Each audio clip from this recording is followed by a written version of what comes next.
Greetings, everyone. Welcome. We are midweek here in our streaming on Going Optimal, and here I am on the Arena Cube sealed page again, which we're not going to play. We haven't actually been playing this. I've just been hanging out here when I start the videos this week because we are cubing. We are just going to cube using a third-party website that allows us to all-human draft and then export our decks into Arena and battle them there. I've been doing this in a very structured way on Fridays. This is a much less structured thing. What I'm going to do is open the invite slots to anybody who's watching who wants to participate. And I'm asking people, give people who haven't done it a chance to do it first. And then if we can't fill up the pod, open it to all comers. Kind of like boarding an airplane here, rows 24 through 36. Anyway, we're going to fill up a pod and we're going to draft an Arena Historic Cube. We're not going to draft this one. Today, I have downloaded and installed for our drafting pleasure, Lord Tupperware's Arena Historic Cube. I will put a link to both Tupperware's article, Ethan's article on his cube, and a list so that you can download this and do it yourself.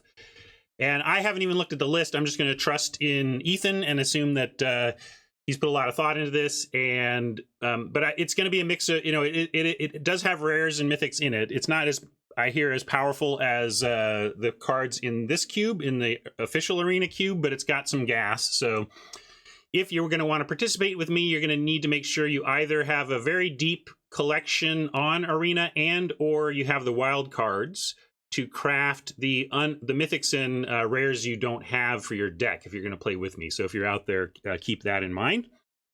And but before we dive in, two things. I'm going to share some really cool news that I worked out yesterday with Sen Ryoku, the creator of the website we're going to use. He added a feature that I suggested and did it in a couple hours.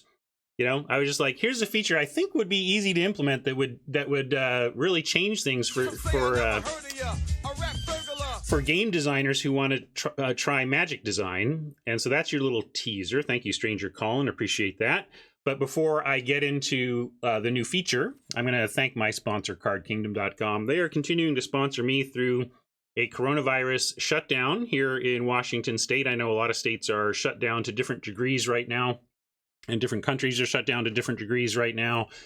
And we're all trying to figure out how to navigate this together to save lives without utterly annihilating our economy. And we need to take care of each other right now. And Card Kingdom's doing that for me, at least. They are continuing to support my stream at a time where they are unable to take and ship orders. And that's really valuable to me. I thank them for that. And I hope that we are all playing paper Magic against friends and even strangers across a table at a GP, at an FNM. I can't wait for that to happen again. One thing this is doing for all of us is really taking it, showing us what we were not maybe valuing highly enough in our lives by taking it all away from us. And I'm certainly recalibrating my priorities and my gratitude due to all of this. And I hope you are too.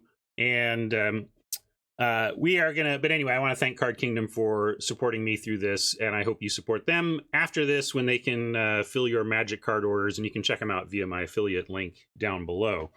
Now, I'm going to tell you this new feature now. We're not going to use it today, but we're going to start building towards using it because it's going to take some work. So building cubes is fun, right? I don't know if anybody out there has done the design work of building a cube, but it's a challenge. It's a lot of fun. You can start from a blank slate. You can start from somebody else's cube and modify it. You can take a peasant cube and start adding rares and mythics. There's a lot of ways you can build your first cube without it being as daunting as a blank page. But at the end of the day, a cube is still a bunch of singletons, right? You're going to make some number of 100 cards, usually all singletons. You can do whatever you want with your cube, but a traditional cube only has one of any given card. And then you're just shuffling those up, and there's a flat rarity, right? There's no rarity in a cube. I mean, the cards themselves may have rarity on them, but as a cube designer, you are not designing rare slots. You're just saying, here are all the slots I have, and I'm going to fill them, right? But the first task I had, the first cool design job, the assignment I had at Wizards of the Coast when I worked in R&D was actually developing the very first Modern Masters set with Eric Lauer and Sean Main. It was really exciting for me. It was my first Magic product that hit the world that I worked on. And it was an interesting place to start because I wasn't being given the task of a blank page. I was being given the task of remixing old content into a new set. And really, I was just support. I mean, Eric Lauer was the driver of that set. There's no question about that. But I learned a lot about set design from him. And it was very interesting to work within the constraint of cards that already exist.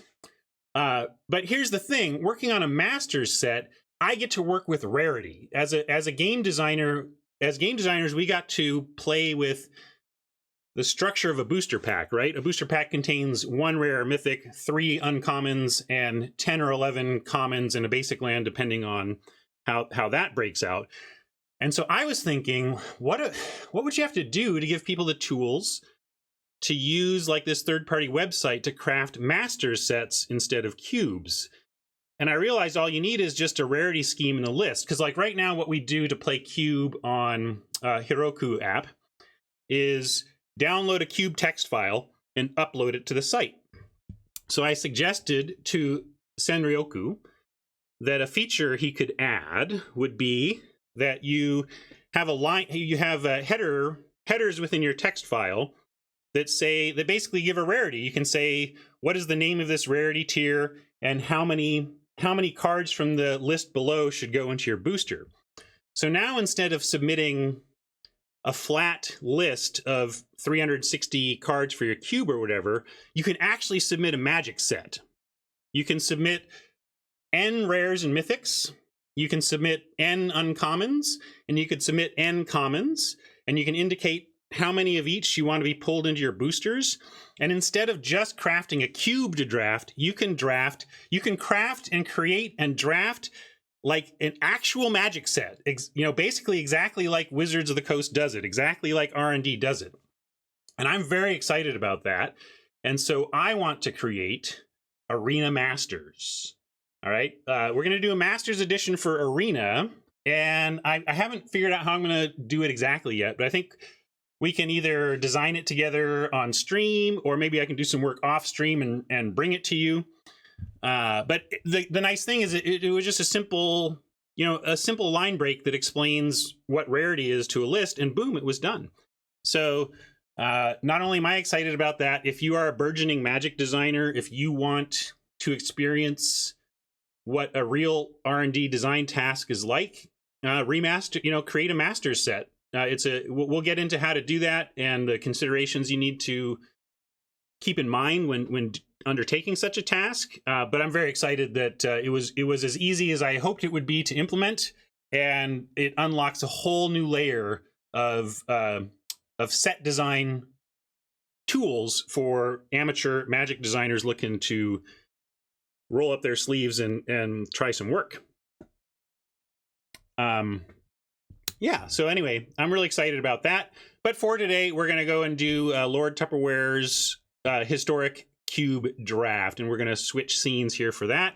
And I'm going to announce, so here's my request of you, because coming up, you're going to learn the passcode to get into today's events. And here's what I'm asking of you. First, don't join unless you have the depth of wild cards and or collection to craft your rares and mythics, because there are rares and mythics in this cube. Please don't join unless you have a reasonable window of time in the next couple hours to get a pickup game with me in. I'm not going to be able to play against everybody, but I'm just going to take pickup matches against the 7 participants. And hopefully, if you've appeared before and you didn't get to appear on stream, jump back in. But basically, if you have appeared on stream already, hold off and let other people get in. But then if we don't fill up at that point, we'll open the floodgates to everybody, anybody who wants to participate, okay? So that's what I'm going to do. I'm going to switch to the left monitor. I'm going to give you the code to enter this draft. This is the session ID. I'm going to put it into chat, so keep an eye on chat. This is the session ID you're going to want to enter if you want to join this event. And you're going to do that at, actually, maybe I'm going to try linking this. This might just work. You might just be able to click on that link and join. But let's see who joins us. Let's see who we can get. Like this and this. Got 2 people in right now. If for some reason we can't make it to 8 with actual humans, we can add some bots to fill out the pod. You know, mostly humans with a bot or 2 would not be a big deal. But I feel like you all will come through, right? Okay, so that link works. So you can just click on that link and get into the event if you want. I'm going to give it, you know, about a minute here. See what we can get in terms of a fill up, and then after a minute, I will fill it out. But also, we're gonna first open it up to everybody.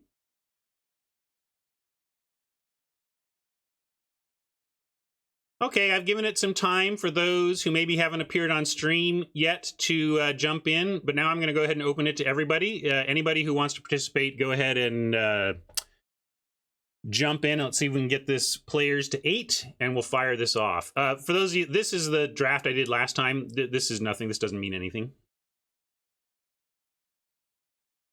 Robert, that's fine too. I don't need to. I'm not going to get in 7 matches. So if we need it to, yeah, if we need somebody to fill it out, we can do that too.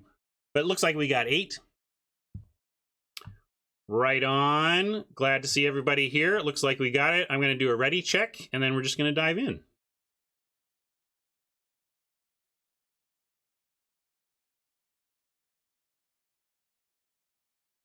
All right, everybody's ready. Let's start this draft.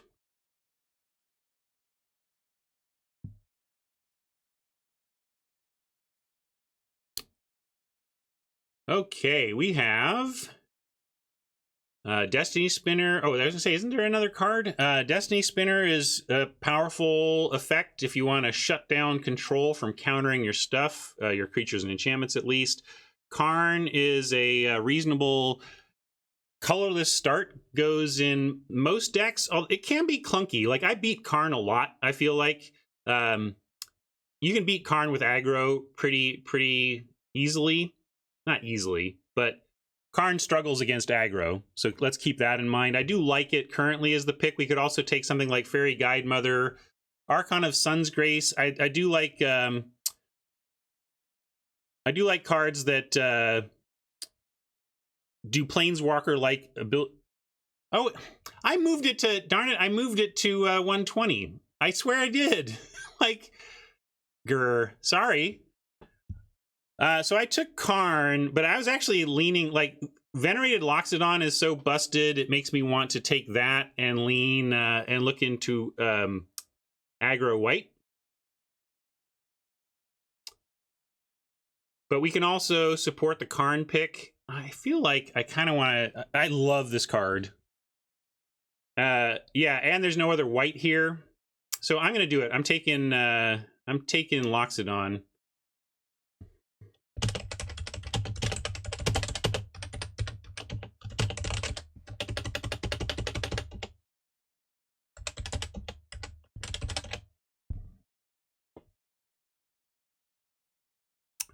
We can still go, these don't really go in the same deck, and we'll see what the table tells us to do, but I liked, what I'm looking for when I cube is cards that really want to push me into, cards that push me into an archetype because of their power level. And, you know, Karn and Venerated Loxodon are both that. They're just pushing me towards different archetypes, so we'll see which one we end up in. Ministrant would be the pick for ongoing towards aggro white, but it's not great for that. This makes me want like more like a Sailor for a value card. This is somewhat of a build around. Rejuvenator is interesting as like ramp. I clicked Sailor because it just appeals to me, like that or Robber. Maybe I'll take Robber. If nobody wants the red deck, I'll take Robber, and that, yeah, I'm gonna take Robber. Because this is another, yeah, I would play red aggro for this. You know, I want cards that are just top of those archetypes, and then see if we can make them work. This would be good to go with the Karn pick. You know, this is somewhat of a control pick in the counterspell. Connive has some applications. Empyrean Eagle is an interesting build around. Adanto Vanguard, though, does support the Venerated Loxodon pick. So this, of the things we have going, this kind of aggro red, aggro white, and really control-y Karn, I think the best support here is the aggro white Vanguard or the control-y Sabotage or Connive. I'm going to go with the Vanguard.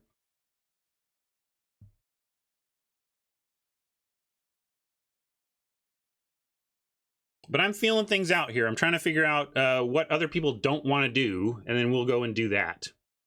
Chart a Course would have been a nice pick if we had picked up that Sailor. I like Sailor into Chart a Course. A lot of card draw there. A lot of red here.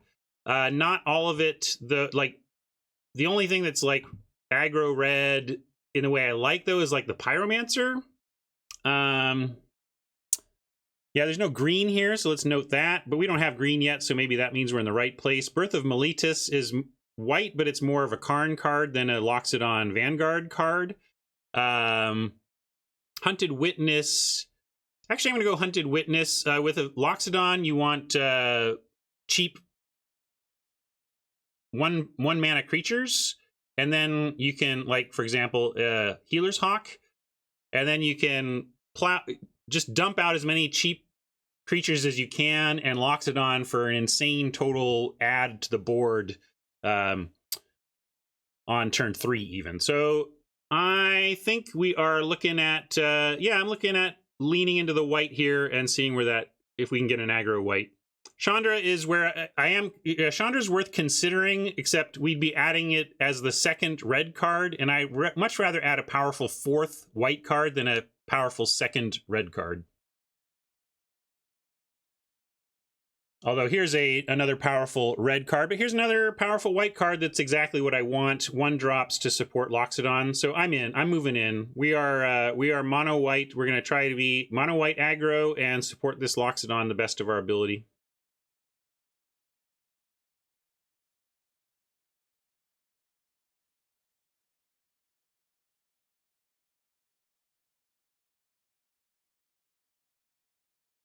Yeah, I'm not looking to play Boros aggro, although I think they are a little bit wrong in that you can successfully splash red or white as a secondary color to a Boros, but you really just need to make it a tiny splash for maybe some powerful,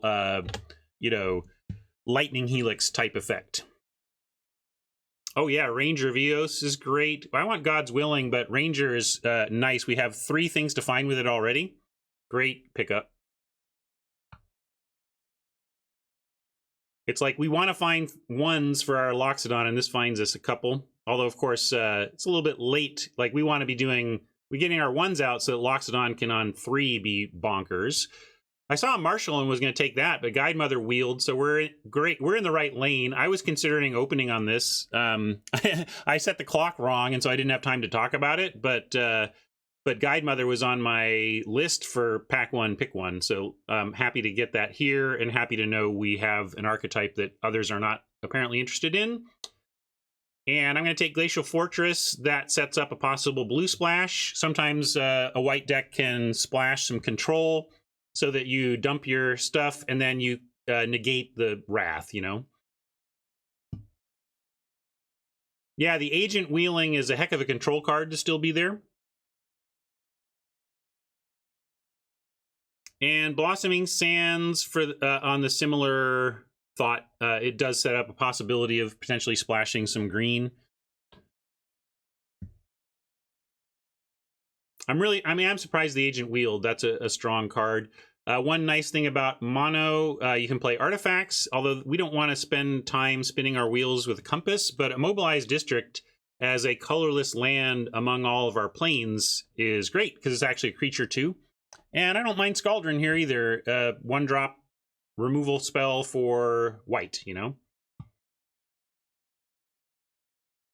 Treasure Map might be good enough to play in aggro, giving us some late game, but it's not really what we're trying to do. We'll see if we end up there. Carriage creates some 1/1s, I suppose. Boy, Realm Cloak Giant, I practically want to take it so that we don't to hate draft it. But Baffling End, is pretty nice to clear things away for aggro. We don't want to take Enforcer. That's going to wheel based on what we've seen.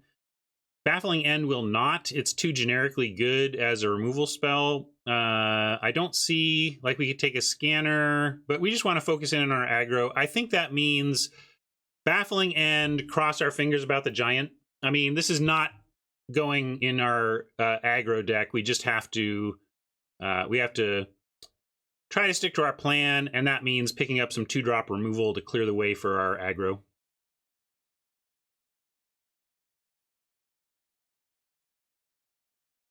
But this is being this being a rare based, you know, rares and mythics, we're going to see sweepers in here. So really think Baffling will wheel. I guess if nobody is doing it, maybe, but it felt like high risk. This is Legion's Landing is great. It's one of your premier 1-drops for this type of strategy, because we should be able to dump out stuff and get this flipped and start making 1/1 lifelinkers, and then, boy, let's make 5 of these and then find our Loxodon. We'll take the landing and see what's next.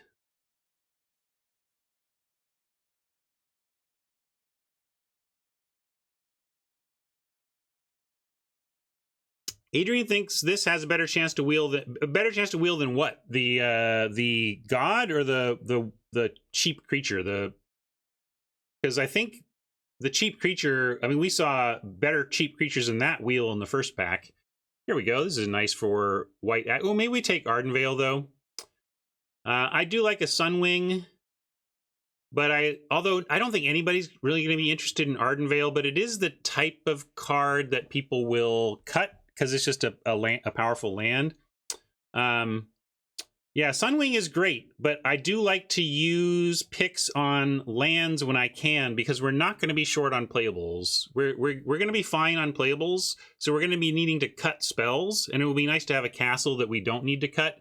And Sunwing is good. It's fine. I want it. It would be fine in this deck, but there's a lot of equivalent cards to the Sunwing in the deck in terms of, like, yeah, a white aggro 3-drop card. You know, we can find those. There's not a lot of white weenie lands, and so you say that. You say this sucks until we get Wrathed and actually Castle Ardenvale creates some 1/1s and we can win with it. Yeah, we'll take Lyra. Lyra's actually not great for this type of deck, and we might even want Drawbridge to give stuff haste instead. But Lyra is too powerful against burn in particular. You know, you don't always have time. Like a well-constructed mono red deck can actually get underneath Lyra, but if you can land Lyra and they can't remove it, you do beat red, and it just is a beastie card. I don't think many people are in white. I think we found a good lane, Buckeye.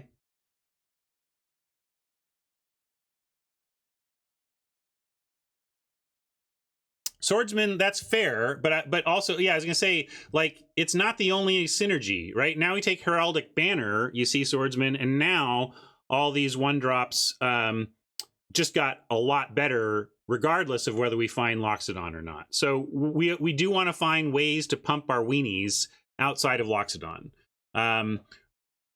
If Remorseful Cleric were actually protection against Wrath, I would do that. We do want to prioritize Wrath protection, but Heraldic Banner has a more unique effect here in terms of pumping literally all of our small dudes, in many cases doubling their power. So we're definitely going to take the banner, but I would love to wheel a Cleric or an Aspirant.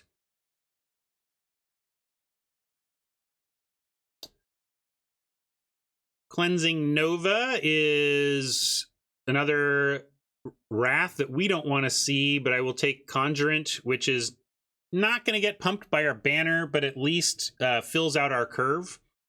One nice thing about Conjurant in an X-based creatures in a Loxodon deck is if we do draw the Loxodon and we have the Conjurant, you can basically, you know, cast this out. It again fills out all your mana so that you're getting the most out of then your Loxodon cast. So I'm going to just let this time go to time. Oh, we get Giant Killer or Hanged Executioner or Ghost Quarter.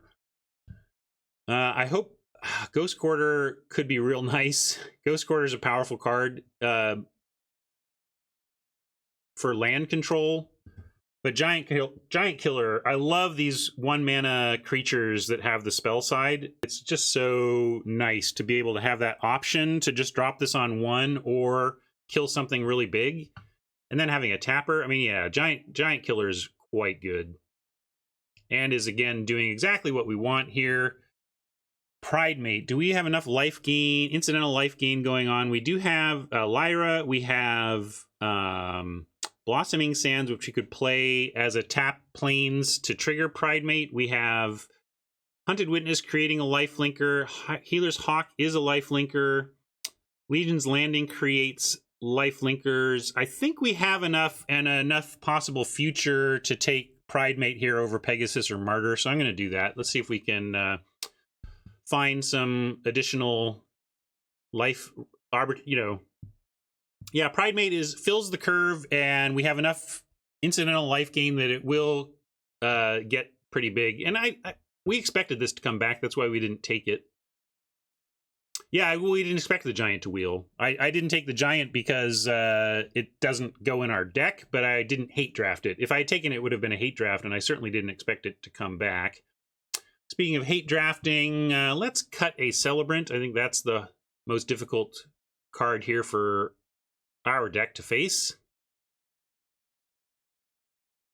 And same thing, although, oh boy, this green still being here is kind of shocking, but I'll take the Motivator. Might as well just take the stuff that competes on our axis, because we're trying to get underneath everything else anyway.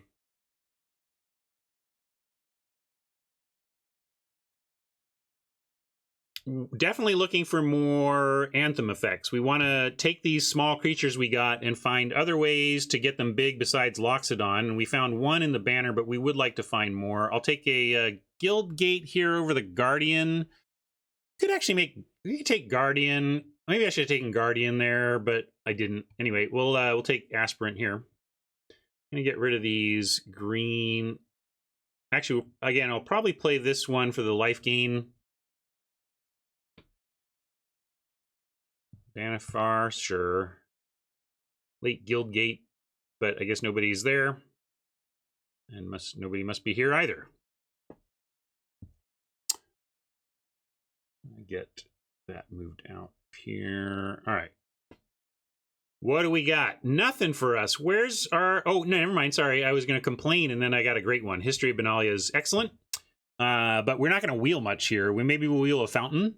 Fountain would be a nice wheel, because... Oh, Serpent would be a nice wheel, too. Yeah, so we got... I don't know if we'll wheel the Serpent, but definitely History, and then we got probably wheel and maybe wheel.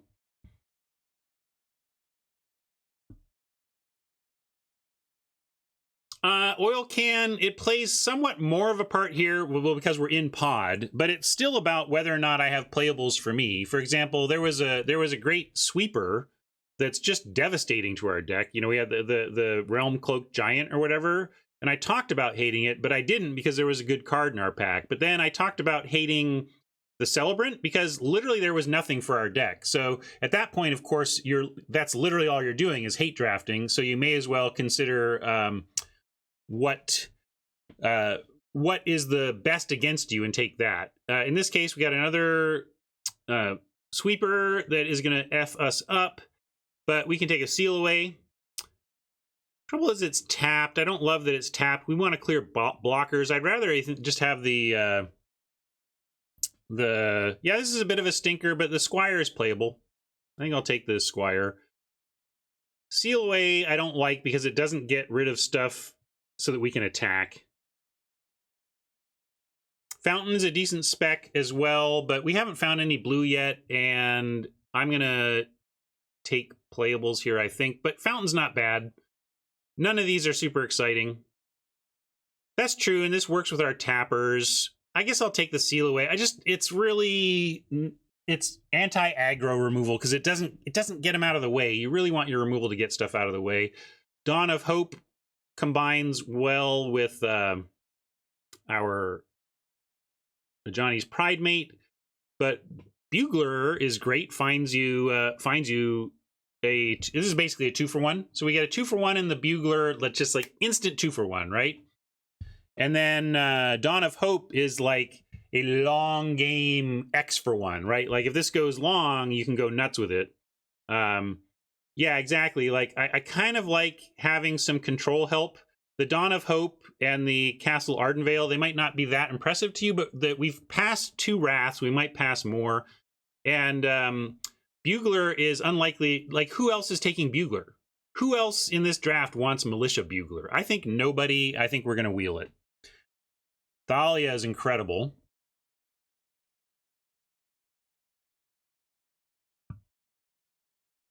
Great, great, great. Let's put all of those Wraths 1 turn away, you know? A Johnny is nice. We do have some green splash potential. But I also think nobody's in green-white, and we'll get Great-Hearted back too if we want it.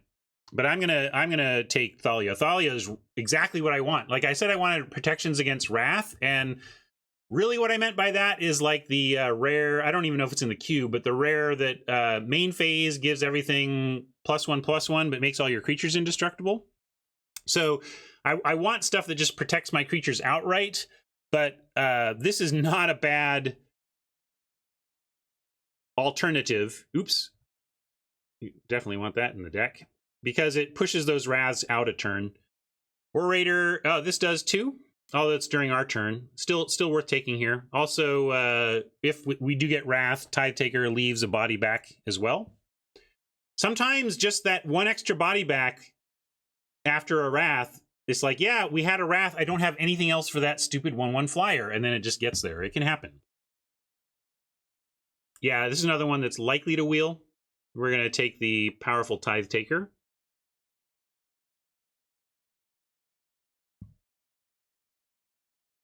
Tactician is really the only option here. We could take a Breeding Pool, but it's a double off-color land, so and this is nowhere near us. And we're not going to try to splash. We're going to try to avoid splashing. I'm not going to take Pelt Collector or Boar or anything. So, yep, pretty easy Tactician.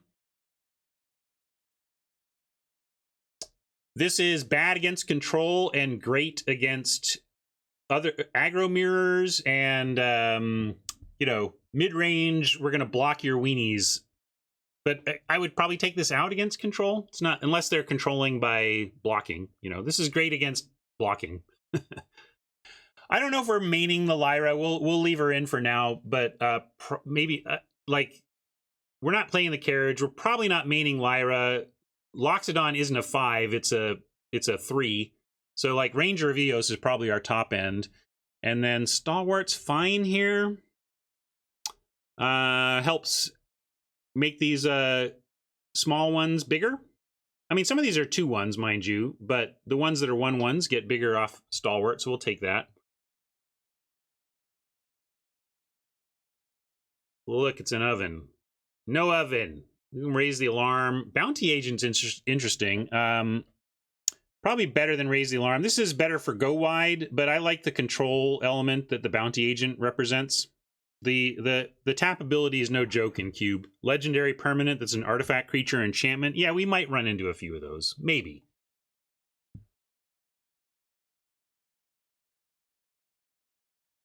I don't know, Rabbit Man. We'll talk about that. And we did not wheel the Serpent, but we did wheel the Fountain. A good sideboard card, if not main deck card. I'm not taking Oven on principle. I didn't want to hate Soren because we had stuff for us. I didn't think the payoff of hate drafting there was worth it. This is a real honest-to-goodness draft. We wheeled both the Fountain, which we don't really need any. We're not splashing anything blue, right? We got no blue to splash, so we're just going to take Squire, which is what I was going to pick the first time this pack came through anyway, so I'm glad we did hedge however we hedged. I think to that removal spell. And as I expected, the Bugler came back. That's great. We're pretty light on 3s, so that's a fine... This is a fine little top end. It's weird to play the Heraldic Banner when you really don't care about the mana add, but adding +1 to most of our creatures is excellent.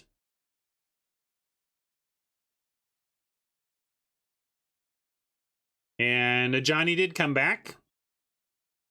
So maybe we play an Ajani. Cut this Fortress. I guess we might take an egg and play an egg in that spot.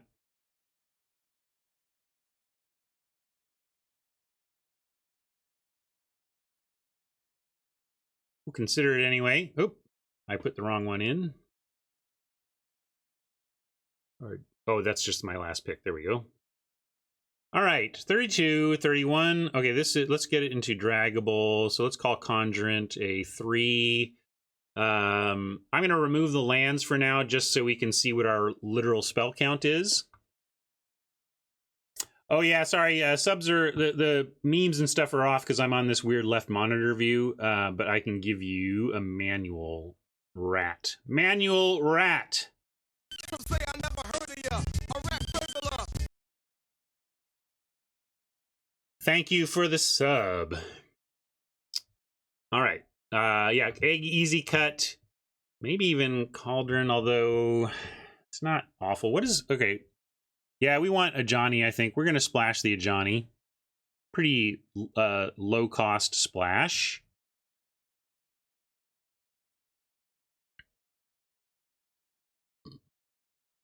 No, you can... I'll even say it here.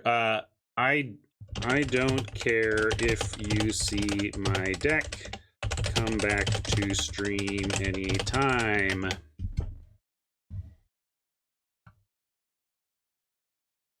Yeah, this is a 16 lander. 27, 65, 4. So we're looking to make 3 cuts. And what are our worst cards? I'm going to start dragging over stuff I think might be in our worst card territory.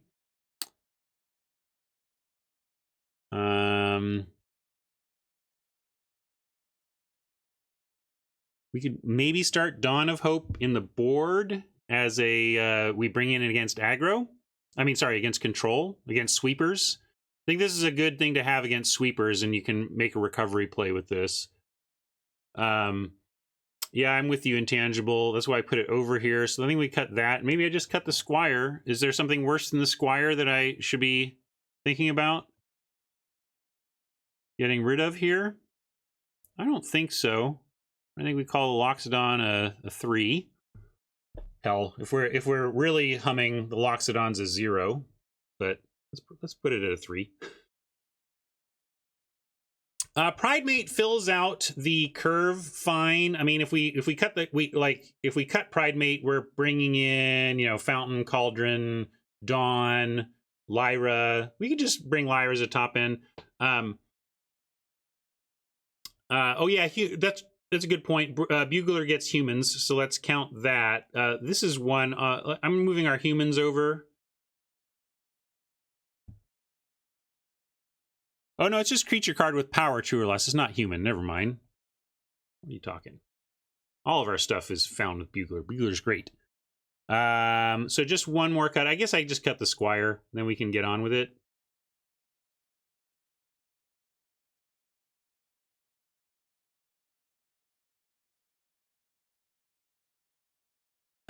Well, let's talk about Lyra. Is Lyra so dominant that it's worth adding a 5 to our deck?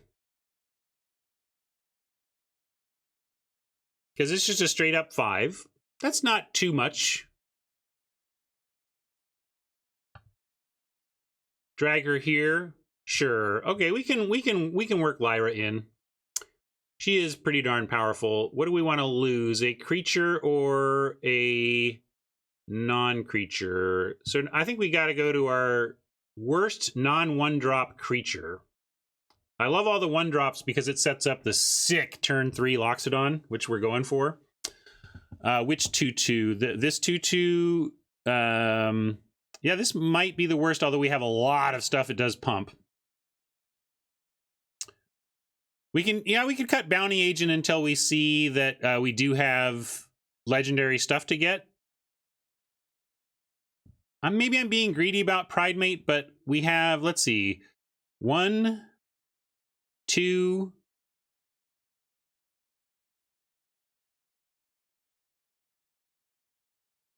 Okay, I think in 3, this becomes 3. Ranger helps us find 1. Yeah, maybe it is Pridemate. I think the other ones have a little bit better going on, but maybe if we bring in Dawn of Hope to face control, we could bring in Pridemate as well. Yeah, 100 Witness tokens. Sorry, thank you. That's true. The green-white land.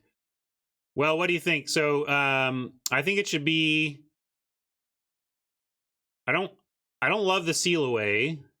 I guess it could be that though, because again, it's tapped. But I think we are light enough on removal. We just need to run it. So I'm going to cut one of these 2s, and we have like 4 sources of life gain incidentally for the Pride Mate, and yeah, Pride Mate is a lightning rod. You know, people kill the Pride Mate because they assume it's going to get out of hand. So I'm going to pull it. Well, hang on there, Abrupt. You can give us your vote. This is what to cut: Sun Home, Bounty, or Pride Mate. I gotta spell everything right though, or it all goes off the rails. Sun Home, Bounty, Pride Mate. Tell me. I'll cut whatever y'all decide. I'm fine with any of those. All of them have. This is the most generically good as a main deck card. This is scary for oppos, but not as powerful as you'd like it to be. This maybe is the most sideboardy of them all, and we should just start it in the board.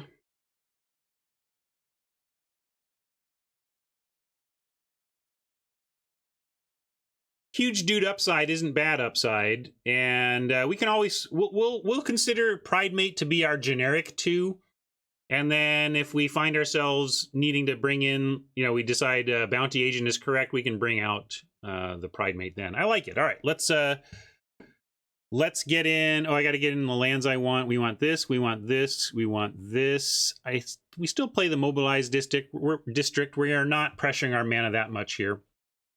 And then a third, then a single forest gives us 3 for the Ajani, which I like. 3 on the Ajani splash, and then 11, 12, 13, 14, 15, 16. Great.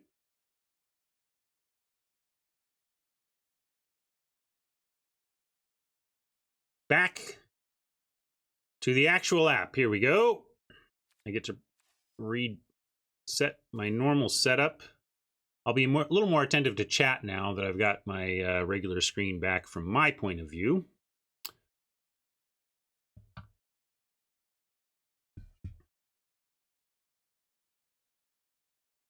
We'll see. Bounty might be the correct main deck. We'll keep that in mind. As we draw the Pride Mate, let's imagine if it were a Bounty instead. And I got to go to decks here. I think most people have most of my opponents should have my info, but if you are in the draft and you haven't buddied me yet, you're going to need to send a friend request to Going Optimal pound 32646. And I'm going to import my sweet white weenie deck.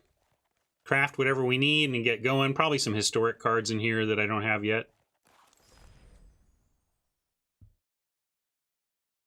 I haven't figured that out. I need what I've learned, Rabbit Man, is that I don't want to do a set review solo. I don't want to sit here and talk for 3 hours alone about Magic cards, but if I can find a suitable partner, then we will. I'm going to cancel out and make sure I'm not crafting rares I just don't need. I guess we might do Treasure Map. And reasonable to have one as a cube card anyway, so I'll just craft all these. Oops. I need to craft them. Don't think Luis is available.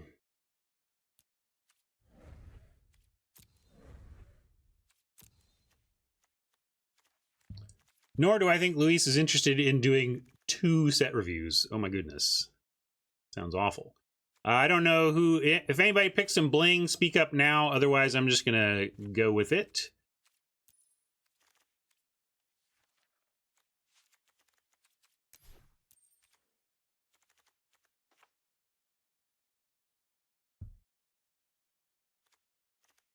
When I say another set review, I mean another...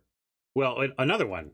If I said second, I just meant another one. I know he does a written in a... whatever, but you technically correct jerks can sit down. Fiddles wants some sleeves. We did get a new sleeve added, thanks to generosity of a viewer. We now have the Johnny sleeves, and hey, Johnny's in our deck.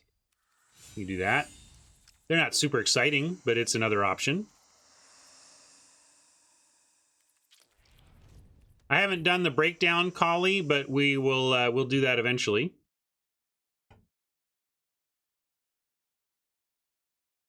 Elk sleeves. Oh, is that the chooser, or are you just suggesting? Oh yeah, it is fiddles. Okay. Oh, but yes, Elmer sleeves. Yep, Elmer sleeves. We'll call it Elmer's glue.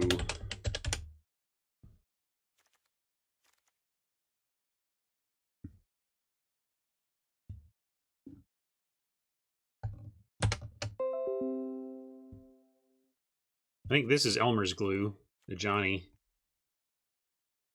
I did.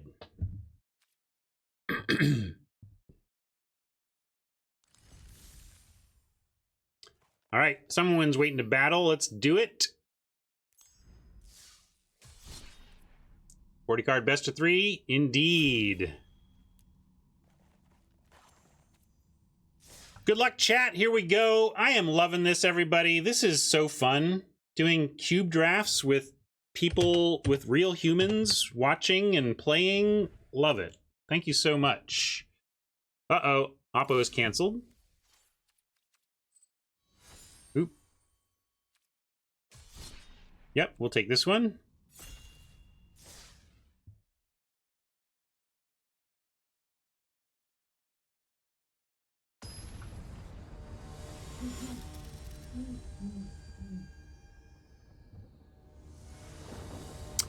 Just challenge. I don't know how long challenges sit there, but if they sit there indefinitely, you can just queue up for as long as you're available, and that's fine. Woof! Not the one non-planes opener is not what we want to see here, and wow, none of our one drops either. Yeah, this is a snap mole. Much better. Although we have a Lyra that's pretty far away, but I'm gonna keep. Thing is, we have this Conjurant that likes land. We have Lyra that likes land. I might just even ditch the Seal Away and try to just go Bodyguard, find a 2, Conjurant on 3, and find Lyra for 5. So I'm gonna do. Weirdly, I'm gonna remove the removal. Because I think it's, you know, it was one of my, I barely drafted it. I was like, I don't really want this as removal, but I don't know if we have shuffle effects. I think we just have look at the top type effects, so I don't think so. But I'm not too interested. I don't care if that comes back or not anyway. Here's the question. When do we cast a Conjurant? I can't quite bring myself to do it on 2. There's complex math possibilities here, like how much damage is a 2/2 Conjurant gonna do? What kind of impact will a 2/2 have now versus a 3/3 next turn? There's a lot of different variables that would go into impacting that, and honestly, right there, I'm just going with my my gut, which is to wait here. And I like that because now maybe we can get this Bodyguard traded for the Enforcer. Or maybe we don't want to. We got our Loxodon. See, now, if we had gotten our heavy 1-drops, right now on turn 3, we could be going Loxodon for basically no mana and pump everything. This card is so good. Just not particularly right here. But we can go Conjurant now. I'm going to go Conjurant. I'm going to attack with a Bodyguard. Because if they want to trade, that's good for us. Oh yeah, that's true. Conjurant does get around Enforcer, but this is fine. This is a fine trade for us. It gets around the Death Touch, it's true. But we need to do something like that anyway. And then I'm going to 3 this so that we can 4 Loxodon.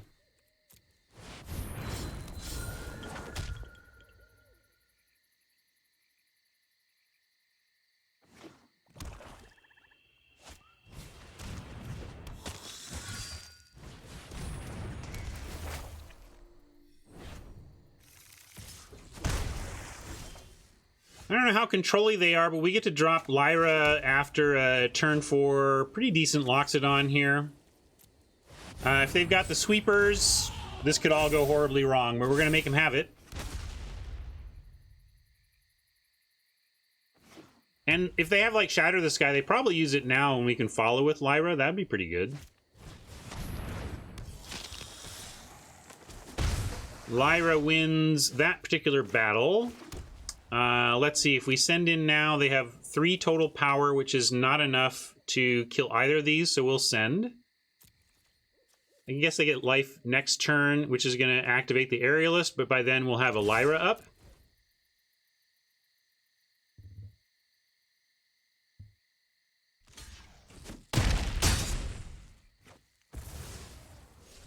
And we get to drop a banner on white, making all of the a 5, and a 6 next turn. So, barring a Wrath, I love our position. Wrath, we probably lose. That's pretty good. They maybe can get the Aerialist big enough in time, but we do get this banner on white, which is going to help this turn. Oh, 4, 5, 6, you're right. This is not white, so it will not get a counter. That means, unfortunately, the Nyx Fleece Ram does a good job of blocking the Conjurant, but we're still going to send in and make them consider where they're going to put these creatures. Because I'll trade the Conjurant. Okay, actually, I need to wait. The Ebon Legion can become a 4, 5, and that just eats the Conjurant. That's no good. So we're just going to send in the 6 and the 5. But we'll trade Loxodon for Knight if they want to do that.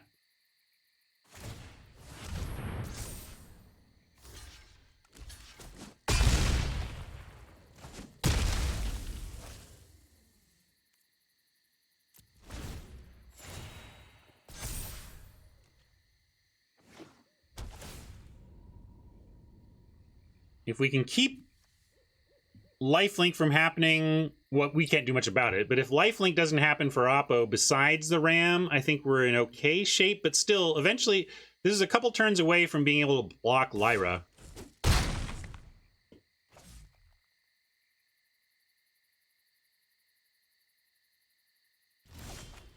Hey, welcome, Giant Killer. Told you, these cards that do 2 things, they're so powerful. Because if we'd got this early, we could just run out the one drop for our Loxodon, but instead we get this potentially game-saving kill spell.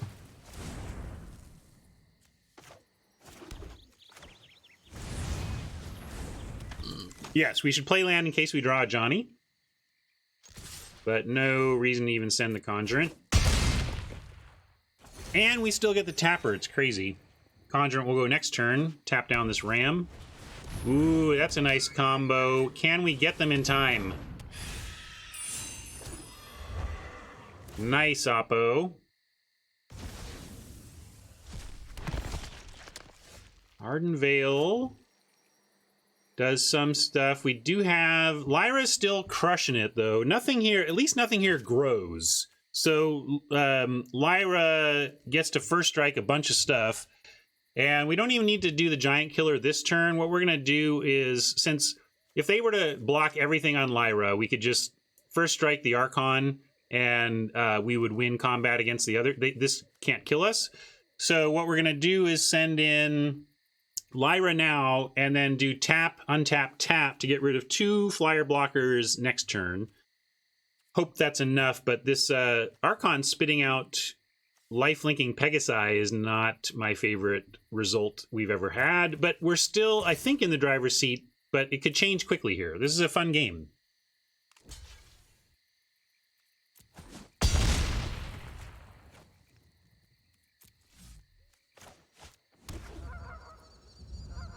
I'm not sure if we can do it all. We'll find out. But the main thing is that we tap something. So we're gonna tap, and then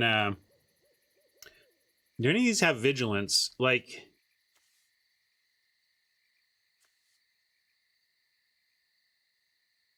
I guess we gotta tap.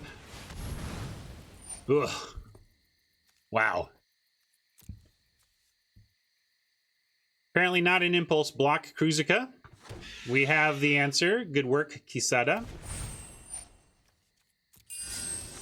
Do they have enough in the air yet? I think Since they have 2 attacks with lifelinkers, is it whenever an enchantment enters the battlefield under your control, create... Okay, so this doesn't create more Pegasus to attack. It's the enchantments entering. I think we just want to say, please attack.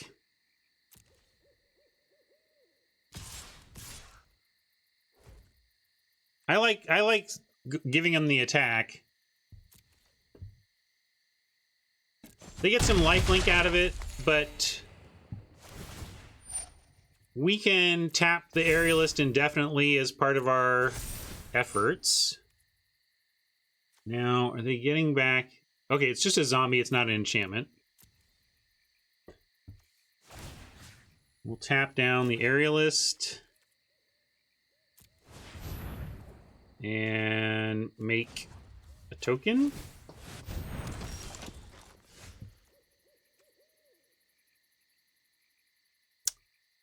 Having a 2/1 actually gives us a reason to attack here now, because the Conjurant may be blocked by the Ram, but the 2/1 trades for everything else.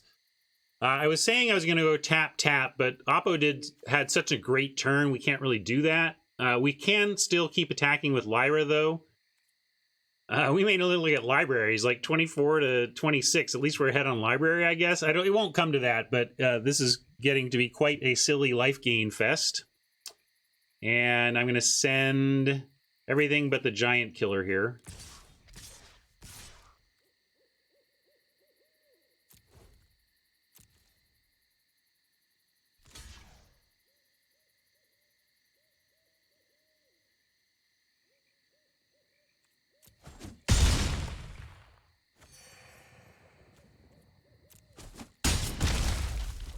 And we'll drop Thalia for what it's worth.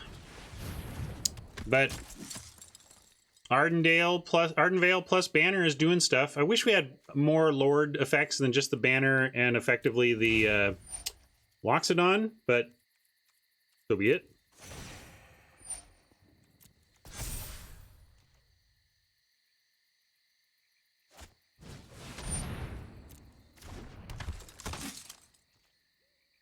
Yeah, Johnny, that's why we're playing him, because we don't have that much of this stuff. We're gonna now go ahead and, oh gosh, think again. We don't like. I want him to attack. The thing I don't want him to attack with is like the lifelink stuff. If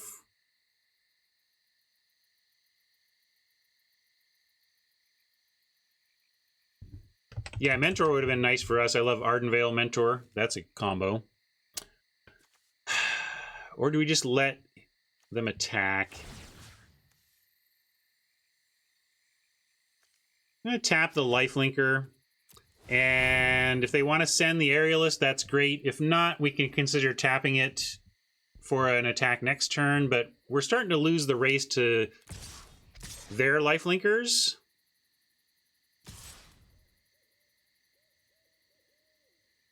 That seems reckless to me, and I hope they follow through with that set of attacks. Maybe there's something in hand, though, that I don't know that explains. So far, when I've questioned what's going on here, Kisada has shown us exactly what's up. Are we what, Nantuko? What did I say that you're questioning? I don't even remember what I said 4 seconds ago.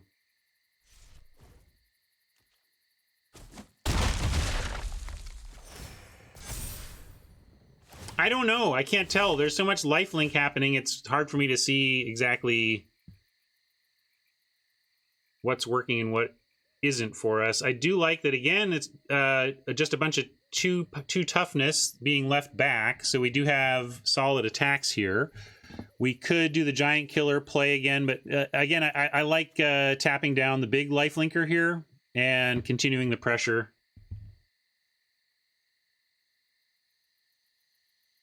I don't know, Nantuko. It's hard for me to figure out. I'm just going to try to take good attacks as I see them and let the life totals shake out the direction they're going to shake out.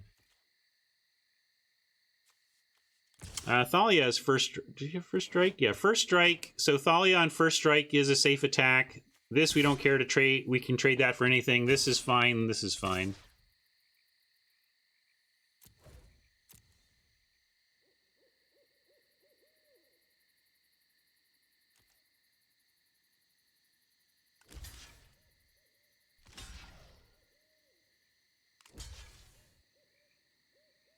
If they stop with the enchantment fall and we can stop the flood of Pegasi, then I think we're in a much better position.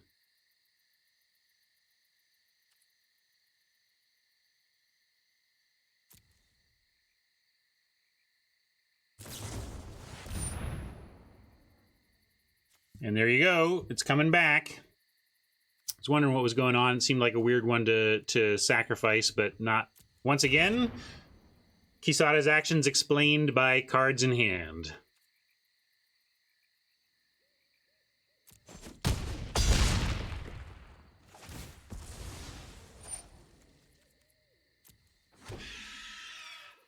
I suppose I could have cast this to tax them, but they had plenty of mana, so... But should have played it.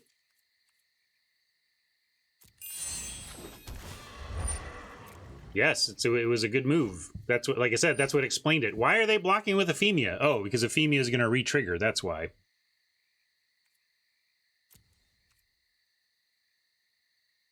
That's true. So I gave him the card by not playing the Tithe Taker pre-combat.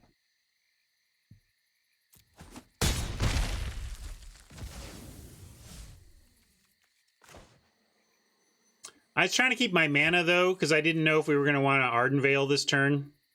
But...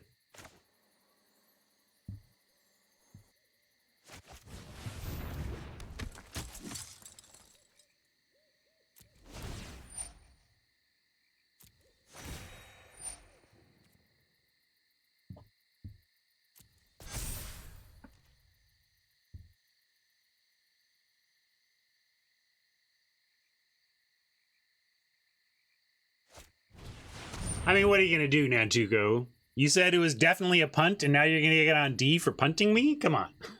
Give the man a break.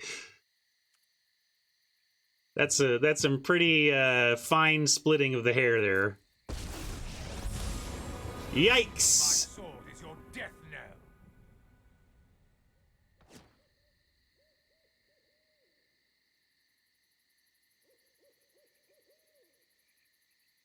$21 cards to 25. It might come down to this. Jeez.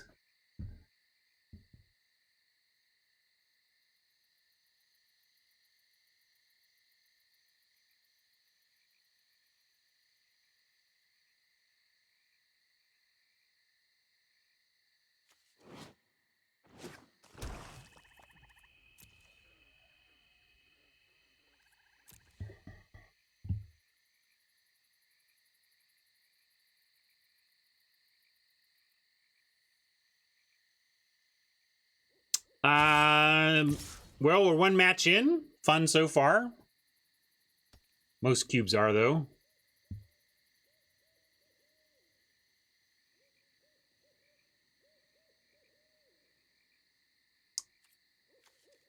I meant to tap too, but it kind of is also good for them to be attacking us. I don't know. The thing, the lifelink is out of hand, though, now.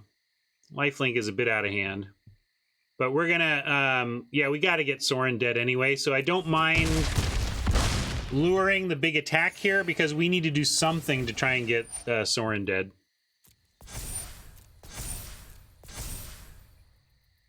And yeah, we can actually do that. So yeah, we're going to tap a blocker. If we tap the 2 flyers, we can just get Lyra in for the 6. So we're going to do that. No, we got to tap the flyers so we can have Lyra get... Well, actually, hold on. I'll do it this way first, at least, in case something happens where we want to try and force them to block with Ephemia.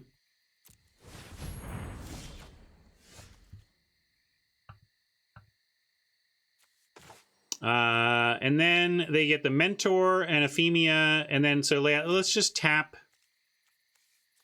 Ephemia so we get Sorin for sure. And then no reason to play Aspirant pre-combat. And we send Lyra to finish off Sorin. We can send in anything we're willing to trade with a Mentor at Oppo. And yeah, I'd trade the Tithe Taker for a Mentor, definitely. So let's send in all of that.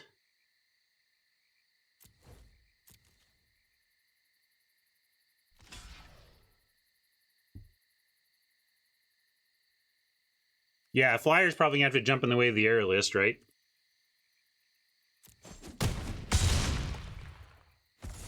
We might survive.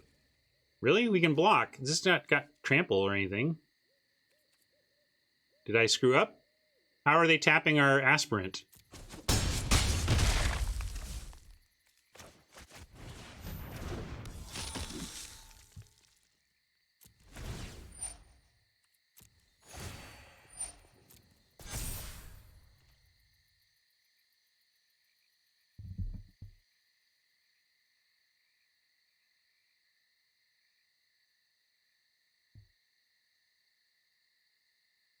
A Johnny would be an incredible draw, and that's an incredible loss.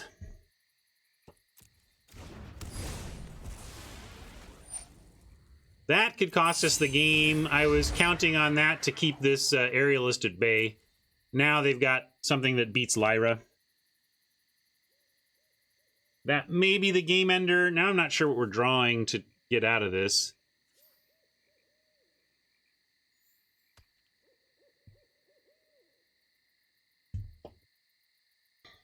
What do we have? I guess for the attack with the Aerialist, I mean, our one of our answers is on the bottom. But we do have a 3 CMC or less removal spell, and that does get the Aerialist. So we do have removal for it in the deck. That'd be fun to draw. Keep this epic battle going.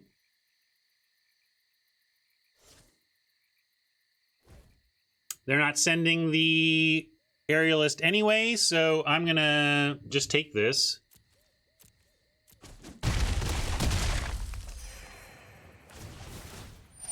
We have no Wraths. We're a white weenie deck. I'm not running Wraths.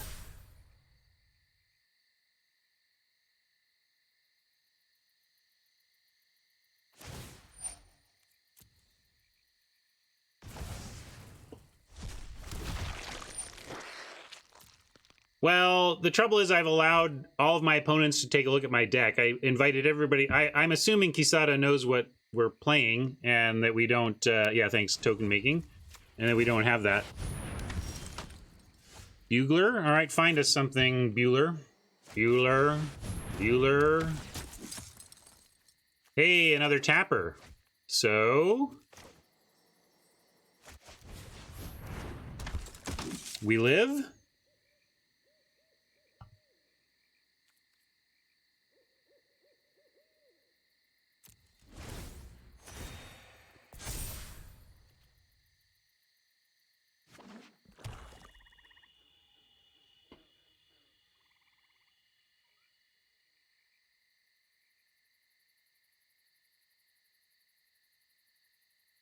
Getting crowded in here.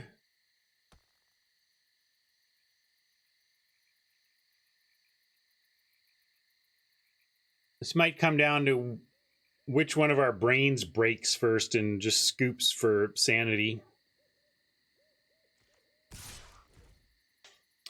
16. I can't see going to 2 when we can just chump and start tapping. So we're going to chump and start tapping.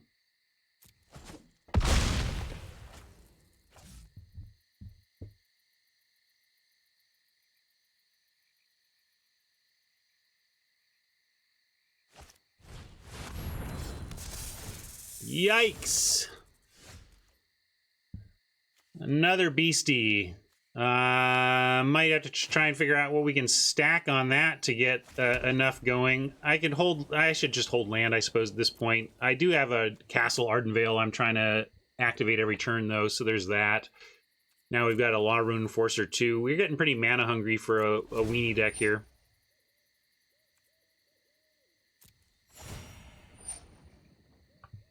That's true. We have 9 points of first strike for the Serpent.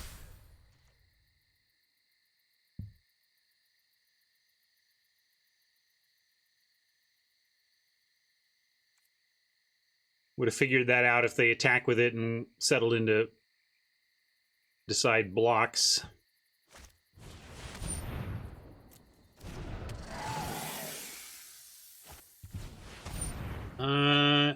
Don't have that full of a great charming prince. Are you kidding me? So maybe they'll choose Aerialist. That's what I would choose.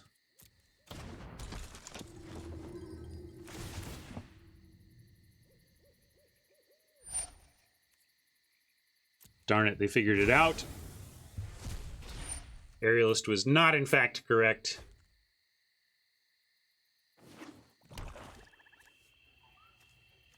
Okay, being the next end step, that's why. Oops. That was a big old punt. I got distracted by reading the Charming Prince and clicked through. Now I got to go to 1. Sorry. I don't care that I punt. Like, punting just happens. I'm just sad that I wrecked a really great game that was happening. It was downhill, but it was still a cool game that I had a chance in, and I just screwed it up. Now we got a chump Lyra, and I don't think we can win from a chumped Lyra position. I guess I'll take my medicine and see.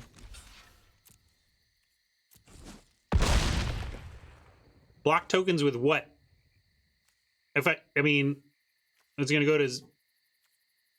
How do I block the... Did I screw up again? Oh, because of life gain. Sure.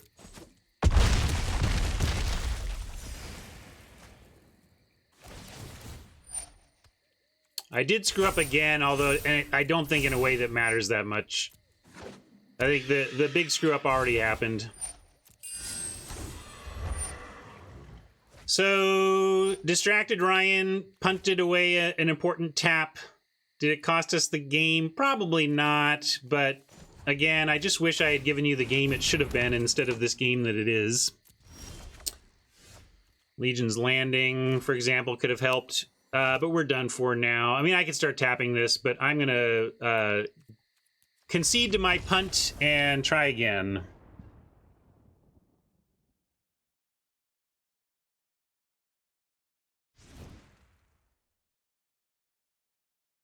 Boy, that is a rough matchup for us. They have the small stuff to deploy to engage with our early attackers, and then they have the long game that's way better than ours for the purposes of what's going on here. So how do we enact to potentially beat that? First, do we see bounty agent targets that we think are important? We have... that's not even a... So this is a legendary. This is not legendary. We've got a Planeswalker, but that's not on the list of things we can get. So I don't think we want the Bounty Hunter. We didn't see it. Don't see anything here worth bringing that in for. We have a Silverflame Squire. We can just try and get more aggro, which I think in the face of the lifelink we might just have to do. Just try and... but over what? Like, we are about as aggro as it gets already. So I don't see here much to do other than take the play and see if we can make it work this time. We're aggro. We got to try and be aggro and get under them before they wrest control. Like, Lyra is almost... I mean, Lyra helped extend the game, but, like, if we're at the point where we're trying to survive on Lyra, I think we're already in trouble. Kind of ironic, but there you go.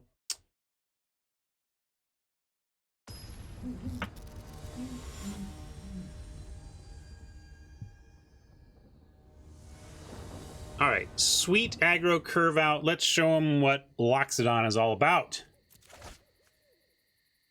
We do have Hawk into Killer. We might want to wait on the Killer, but Ranger, we'll keep all this. Doesn't have our best stuff, but this is keepable. Hopefully we find something else to do on 2 besides being pressured to decide what to do about Giant Killer.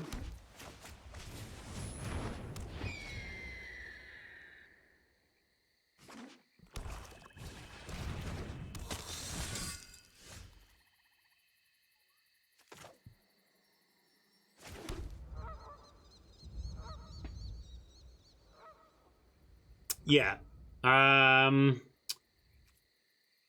think we actually hold, and I'm going to try and giant kill the... Well, let's see. Yeah, I'm going to try and... We can giant kill the knight if they go for the activation. They might sniff it out and just not do that, but I think I'm going to give it the chance. All right, and that gives us a great excuse to not play the giant killer here. We can play the Sun Home. Here's the thing. If we hold for giant killer, they could wreck our turn by not pumping the knight and deploying something else instead. So I'm going to take the sure use of our mana here and get the stalwart down. This may cause them to hold the Knight of the Ebon Legion back so that they can threaten to pump and block our stalwart, and then we can use giant killer during our attack since it's an instant. So I'm going to try and play it that way. See if we can get Kisada to commit to a knight pump. That's obviously super scary. But we do get an attack in here.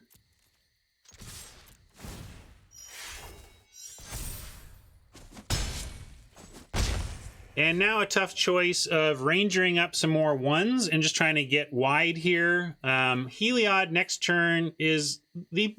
This is a bit awkward. You know, they have a 3-mana activation here and a 2-mana activation here, so they can't get this both done this turn. So I am going to take another turn off from trying to giant kill the knight and just drop the ranger. Intangible wants to hold up killer. I'm going to say with the nature of this board, they've got only 4 mana coming and a bunch of activated abilities to tie it up. I think we can hold off for a turn and just find some good stuff here. Oh, neat. Ranger gets Conjurant. That's cool. So what are our 2 best creatures? We can bodyguard something, but I don't think anything here is worth bodyguarding. Fairy is nice because it launches stuff in the air to close this out. I think we want Conjurant and Fairy, and then we can make a big Conjurant and launch it with Fairy. How about that?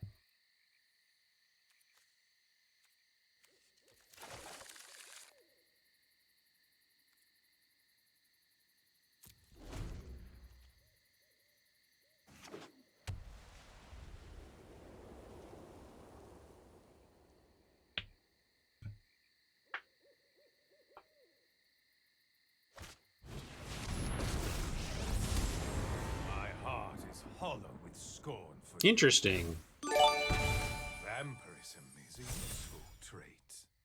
Well, oh, we got Loxy. Hello, Loxodon. Oh, boy. Oh, boy, oh, boy. I got to figure out how to win this one. Our hand is pretty stacked. This is a nice situation for Oppo, but we can just Guide Mother, like the Stalwart, send it Sorin, increase the Healer's Hawk, kill Sorin, and we get that done. We can Conjurant the rest. Yeah, actually, I'm going to do it this way. Here we go. So let's go Pump Stalwart.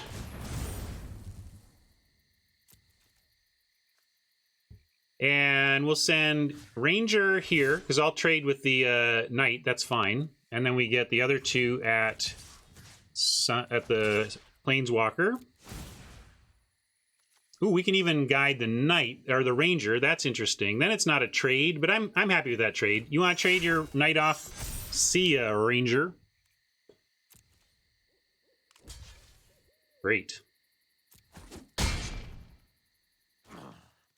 How predictable. And I'm going to max out Conjurant on 3 here.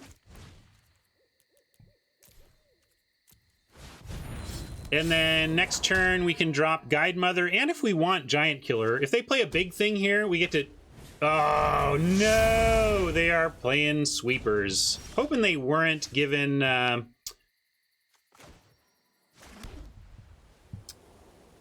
given their dedication to creatures themselves, but we have a good recovery plan here. Let's go Guide Mother for sure. And one option here is to make an Ardenvale token, untap, go Aspirant, Yeah, we can dump the hand. We can just dump the hand. All right, let's do that.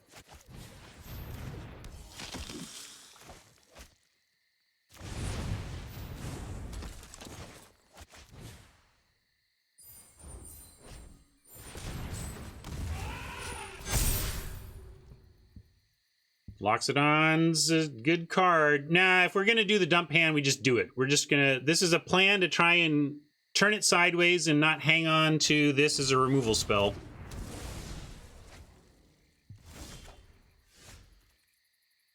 We're close to Vanguard plus Ardenvale, but we're not quite there. That's too bad.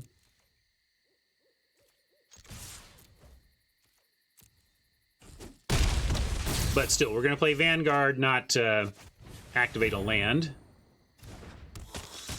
This also survives Wraths, so that's nice. All right, we picked up a game. We get to go to 3, and nice to not get skunked either way, however this plays out, and nice to recover from a Wrath. That's why if you do go weenie strategy, just ask yourself how you're going to recover from Wraths. You try to have a way. And I'm going to send it back. I went through this sideboarding process before. Not a lot for us in this matchup other than to stick to our strategic guns and go for aggro.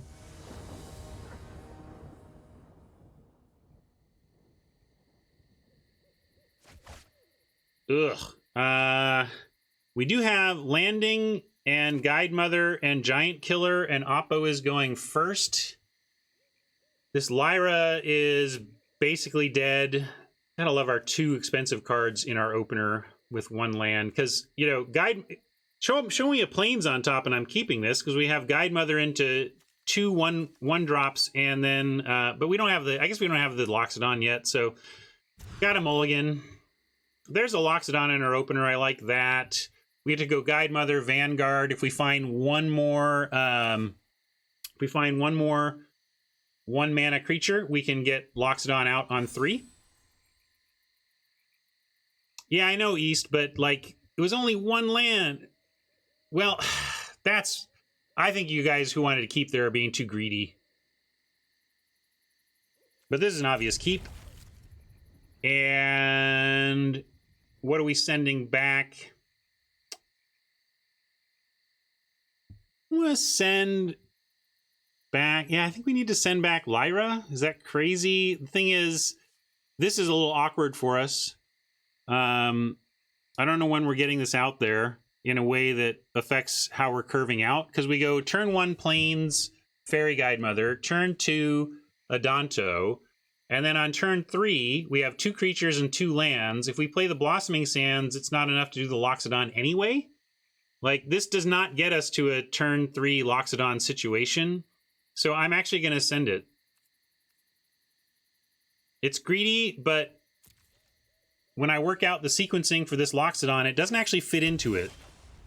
And this does.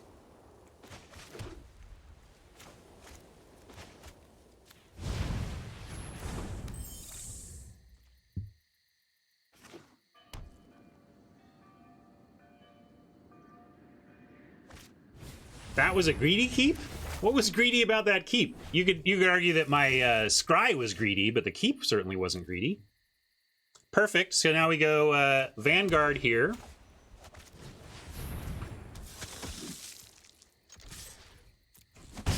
And then next turn we get Plains, Hawk, tap all 3, Loxodon, woo.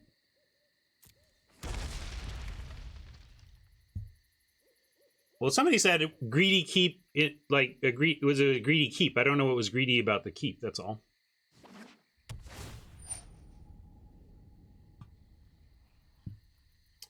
Hey, Maze, thanks for showing up live.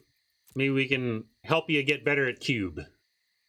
But, geez, you can also just stay away from that nonsense.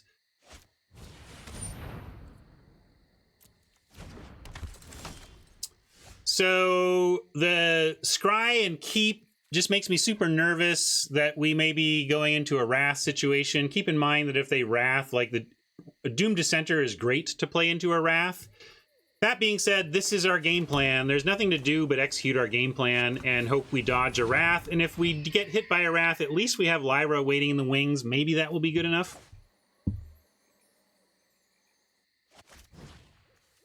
But this is the power of Loxy right here. Quite a turn 3, right? But it might all go away right now. If it does, at least we draw from Loxodon, so that's nice too. Shatter the Sky gives us a card at least. And we do get to, yes, make Vanguard indestructible to survive a Wrath as well. Both of these have death triggers, so again, kind of suggests we could be looking at that. Does that mean we play Conjurant into, you know, we can make a 4/4, but we might be playing into a Wrath. I think with our board, we hold both of these as part of our recovery plan since we've actually seen the Wrath effect. 3 power is not 4, so we can send in the Loxodon. Send in everything here, see what they want to do.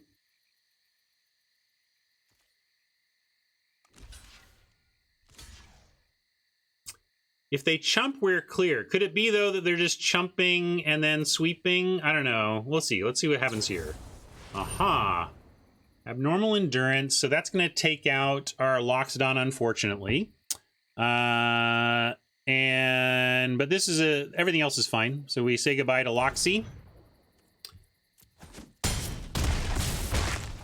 But we got a card for the trouble. Now we seem to be heavily about these 2 flyers, and where does that put me on Conjurant? What are they doing? I'm going to play the Conjurant. This is smelling less like a Wrath to me with that exchange. But this also may be where I'm terrible at constructed style Magic. Normally, I'm not playing around sweepers in limited ever anyway till you show it to me. Here, I got to figure... Right, Mike. That's what I'm... So Mike is puzzling it the way I am, which is like, they're not behaving like they have a Wrath, but it would be pretty devastating to just... That's true. That's a great point. Usurp points out that if we make this a 4/4, at least if they have the Shatter, we draw. So I think that I was on the edge, and then that observation pushes me towards, okay, fine, let's make a 4/4. If they have or draw Shatter the Sky, at least we get a card off it.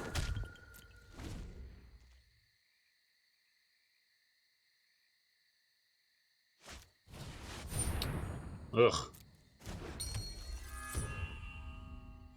Heliod, tough to beat. But we have a lot of beef here. Maybe we can get it done. Lyra now has to like come down and help close it out. There's no waiting for Wrath protection anymore. And do we want to give them... If we attack on the ground, they get a potential lifelink activation, although not if they block the Conjurant. Conjurant does defeat lifelink. And I will trade... If we attack, Conjurant will shrink below card drawing in the face of Shatter, but now I don't think we're facing Shatter, so we're just going to send it all. Or if we were trying to race them finding Shatter.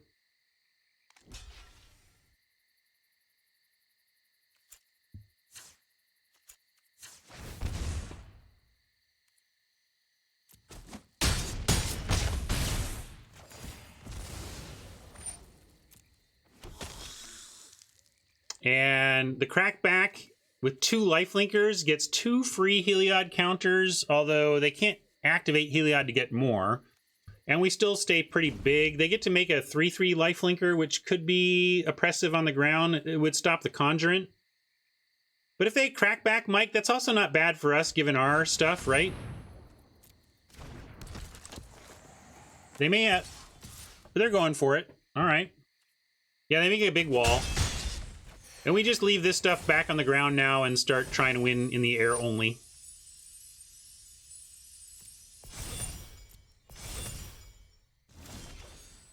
A Johnny's a cool draw, but we're going to do that after Lyra here. We're going to Lyra and send in our flyers.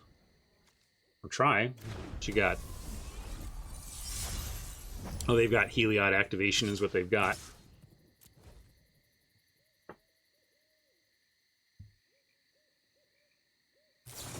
And a cast down. Okay.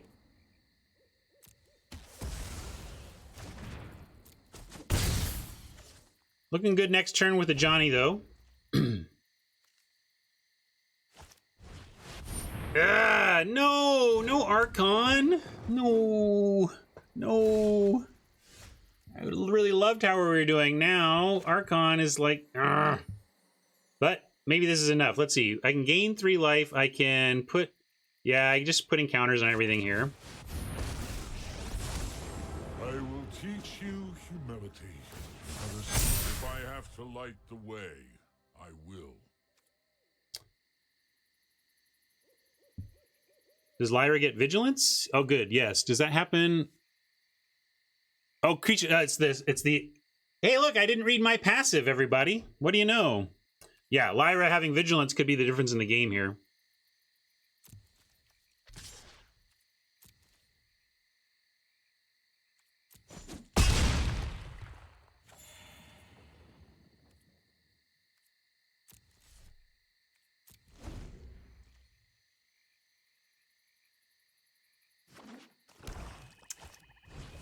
Oh my god.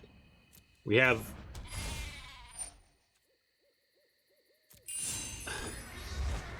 Just when I thought we were there. Come on. Come on.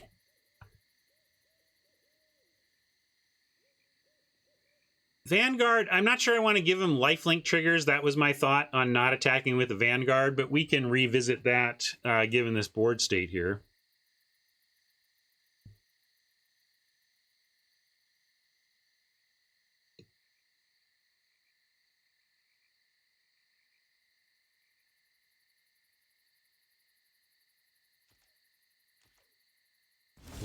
Is that draw off the top too? Oh, that's frustrating, I must say. Bodyguard is interesting. We can give something indestructible. And I think we're going to play that. And I guess they might have tools to destroy Lyra. So let's protect her. I am not. It's just my family name. Not only am I not from Spain, we don't know anybody in my family going back to my great-grandfather's generation that is from Spain. So let's give more stuff. Everything else counters again. This makes a Johnny a little killable, but we have so much defense. I don't think they have a good attack there. What are we doing? We can send in Vanguard again, but they get lifelink on the chump. I don't know if we want that. I think we could send Guide Mother, knowing that she beats Archon and Pegasus. And then if they block either of those, like they can't win without giving up their Archon, that's fine. So let's send Lyra and Fairy with especially with their vigilance.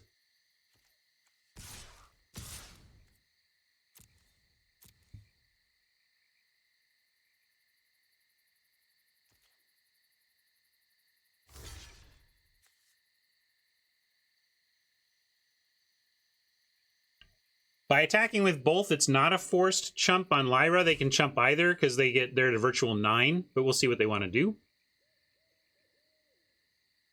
Are there plans for an historic cube draft? There were plans, and we executed them, and here we are.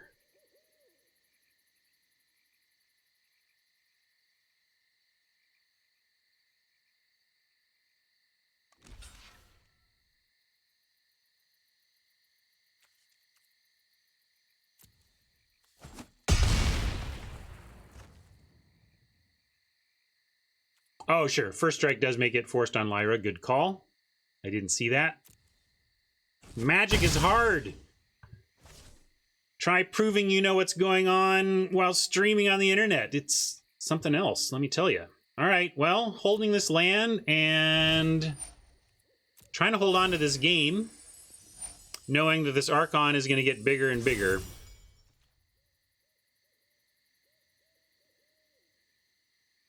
This gets Guide Mother now out of attacking range because we can't attack her into this Archon unless it's a forced block. All right! Woohoo! I didn't want to give them lifelink triggers on the ground. That I'm not 100% sure that's correct. Maybe a better player could break down why it was correct to send in Vanguard into lifelinkers, but giving them extra lifelink triggers on Heliod didn't feel correct. Wowie, that was a heck of a match. I punted away our chance at the first game. I think we were pretty far behind at the time I severely punted, but certainly didn't give us a chance. But then came back in the next two, and that was a fantastic match. Thank you so much to my challenger for that one. We're going to go for Sir Elgar here now.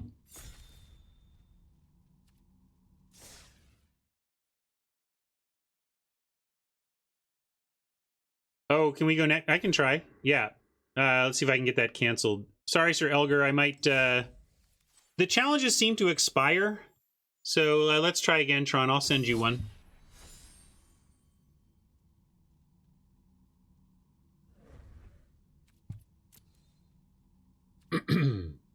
$40 card, best of 3, indeed.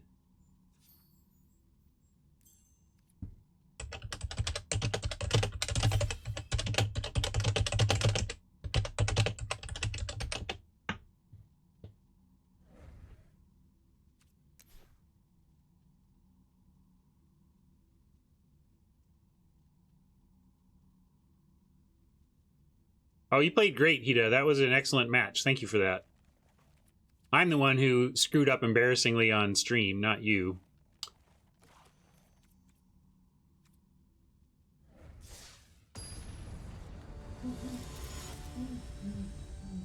I didn't tap down... I got distracted and didn't tap down your a million vampire, and I got forced into chump blocking. I think it was probably pretty close to lost at that point. You had an extreme advantage, but I was bummed because like it was such a great match, and then I just kind of like threw away the greatness of it with a dumb no tap. Do we keep this? Got our powerful Loxodon, but none of the stuff that makes it hum, which is cheap 1-mana creatures. We got both of our removal spells. We can play a game with this hand where we are playing to remove early, Ranger into 1s, and then make everything big with Loxodon. East says it's a sad mull. Is it? Maybe we're not aggro enough to do that, but I do kind of like control for the early control into Ranger into Loxodon is not bad. And it searches up even like Conjurant. Like we can get Conjurant with this. So East, you call it a sad mull. I think you're very close. I'm going to call it a creative keep. And by creative, I just mean it's like I see a line with this hand that goes against kind of how we're trying to play this deck, but it seems like a good line. Yeah, drawing a 1 there would have been nice. No luck for us. But here's the control element. In effect, we're gonna, let's see, seal away.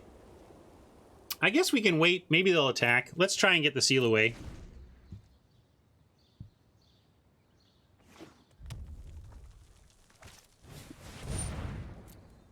Oh, interesting. We can get either of these.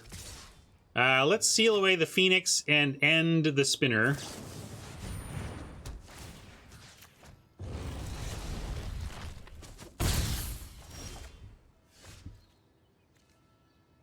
Nothing gonna break my pride. I can just play a Johnny's Pridemate and get some life for it. And we can end the spinner later. Let's do that.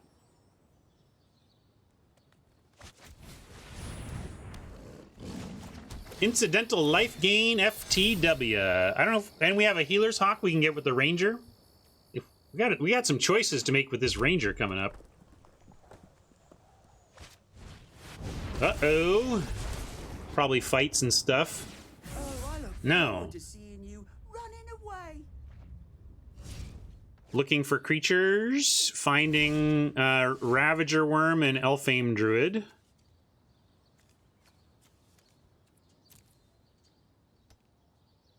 This is Lord Tupperware's Cube. Yes, indeed. And we're going to go with...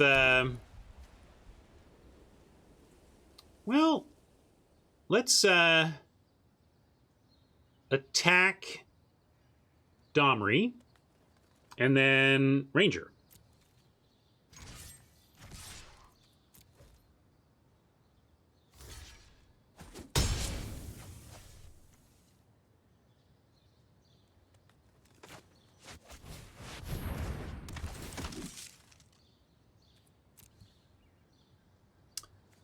We get Giant Killer, I think, to control the beastie we know is coming.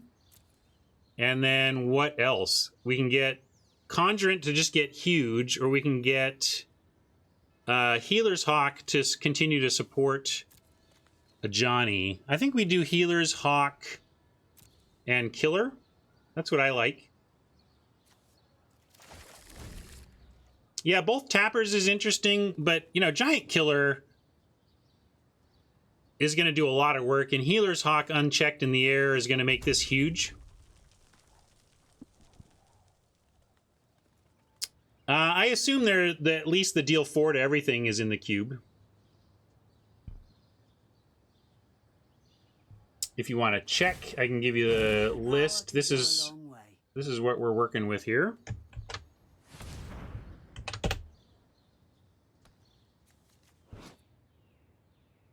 So if Ravager Worm comes in, maybe they just fight. They bring in Ravager Worm and fight the Pride Mate. That's possible, which would make... but we kind of almost... Like, if they do, it doesn't mean the Healer's Hawk was a mistake. It maybe means Healer's Hawk forced that action, which is not the worst.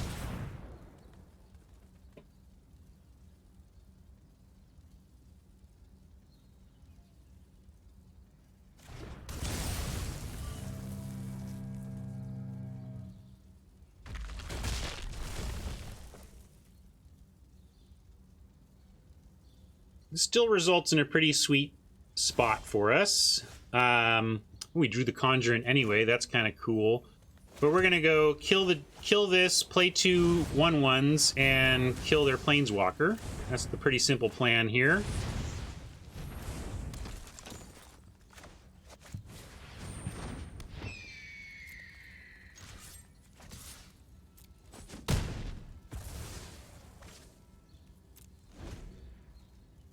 Next turn we'll go Guide Mother. Well, we'll see. We might even launch something, but although 2 mana to make something big costs us 2 counters on Conjurant, so we have to make that decision based on what Oppo does here. But basically we have some creature plays we can make ahead of Loxodon. This is interesting. They obviously have an Elfame Druid play that they didn't make. They left 5 mana up. I'm not sure what instance I'm supposed to be playing around here in this spot. Pretty nerve-wracking. We could attack in, but we're going to take the turn to do the Venerated Loxodon play anyway. And yeah, if they have Flame Sweep, they get us, I guess. But I don't like... We go Guide Mother, Conjurant, and then make all... Yeah, I'm just going to do as big as I can here. And if they got us for some sort of sweeper, they got us. Yeah, Flame Sweep's not even that bad.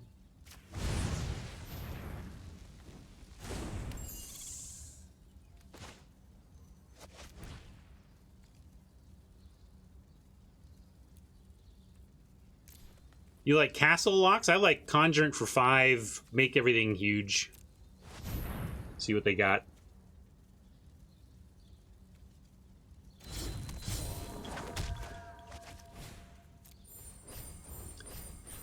Nine power and toughness for 0 mana.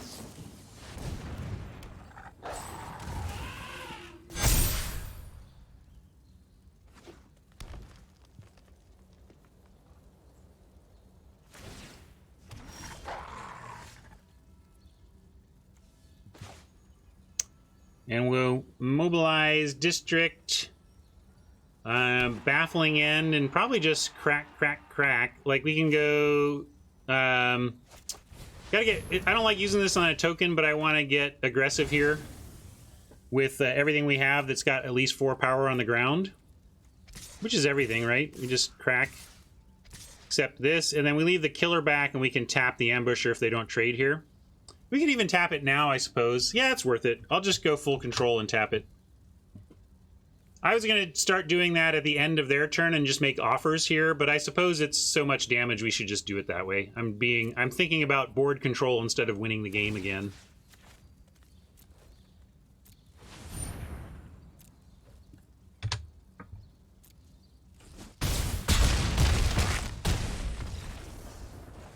Yeah, winning the game seems all right. But you know, board control is very special. I like board control.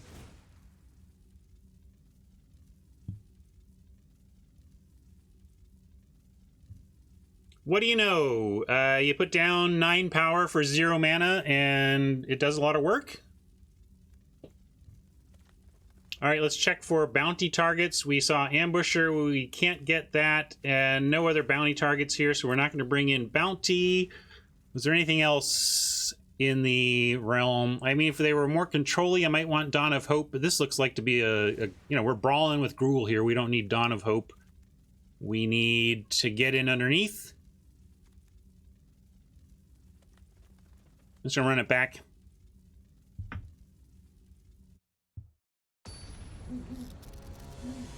Out of coffee, may go refill here before next match. Also, I do need to get off the air between about 12:30 today. Got a lot on my plate later today that I want to get to. Boy, have we been, like, we have a thick icicle of ones, and we have a hard time finding them in our opener, apparently. But we've got 4 mana towards Lyra, an incredible top end, Pride Mate that works with Lyra and works with the Guild Gate, and we got the Loxodon. So I am going to... Oh, no, it doesn't work with the Gate. I'm going to keep, though, because we do have chances to draw to Loxodon, and we do have a turn 2 play. I thought this was the life gain land that got me excited. That would have made it easier, but we're still going to do it.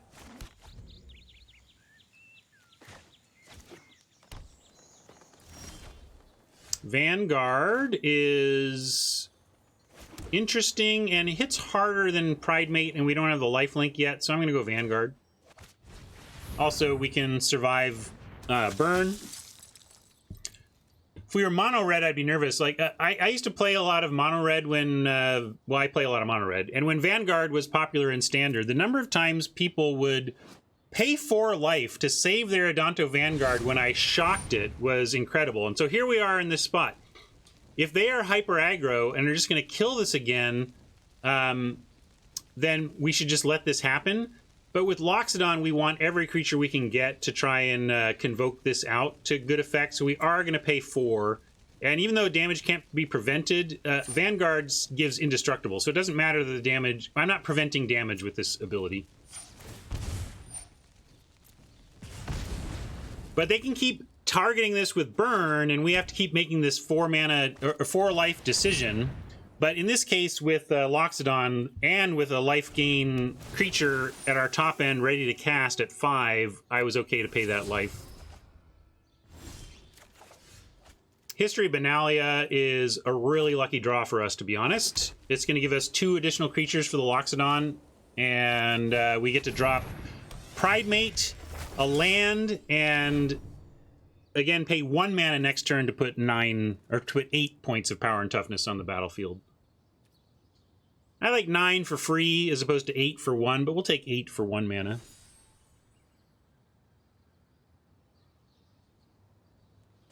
You want to go Lyra and then do that? Yeah, we could. Well, let's talk about that. But the thing is, we can do Loxodon next turn. We can't do Lyra next turn. I'm not willing to, like, not do anything next turn just because we want to get a counter on Lyra. That seems greedy. A 6/6 Lyra is not that different from a 5/5 Lyra. Do we want to offer 4 life for the Ranger? You know what? With the with this thing, I do. Let's let him do. You go ahead and bring me to 12. A lot of this is about the Lyra in hand here.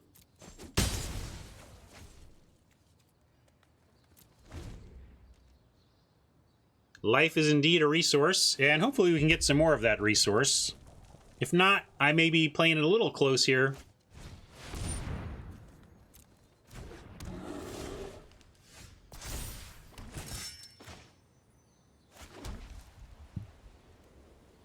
I can go Pride Mate. But no need to even do Pride Mate first. Question is, do we want to threaten this?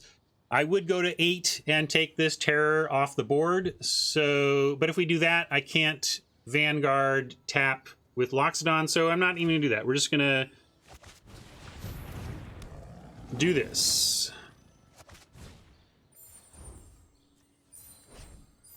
And we're going to try and survive from 12 for a turn, and maybe we'll block this. We'll see what they want to do.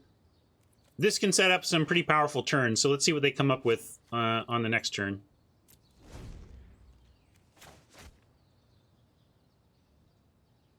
See if going to 12 was too bold or not.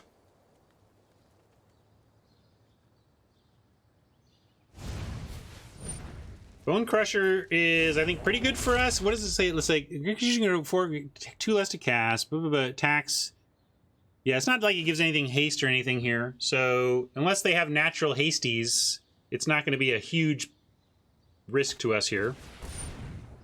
That's a real card. But we may be able to get around that with Lyra Life. That was a 1-drop 4/3, but this was a, what, a 2-drop 12/12. That's pretty good.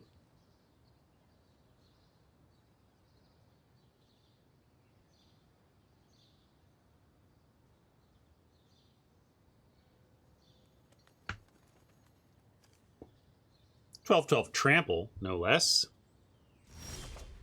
Oh, deck, you know, something besides a land might be nice for us there. We could hold back. If we send in, they get to eat anything they want, and then we have Lyra with giving us a virtual 17 on the crackback.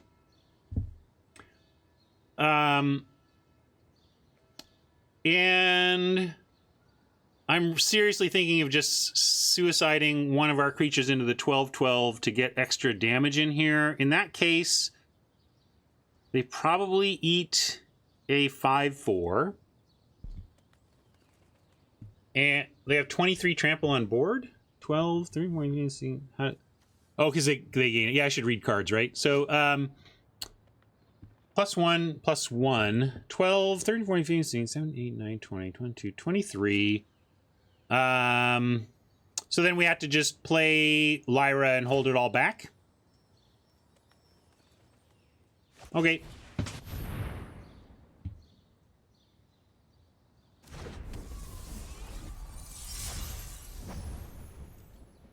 Turns out we needed to get Giant Killer. Oh, this was a different game. Anyway, hopefully we find we can find Giant Killer, or we can find our one drop tutor.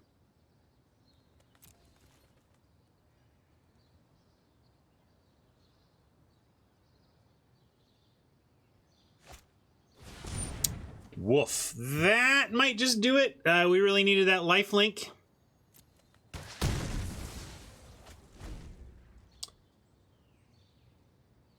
One, 2, 3, 4, 5, 6, 7, 8, 9, 10, 11, 12, 13, 14, 15, 16. We're not dead, but realistically... Your friend here is only mostly dead.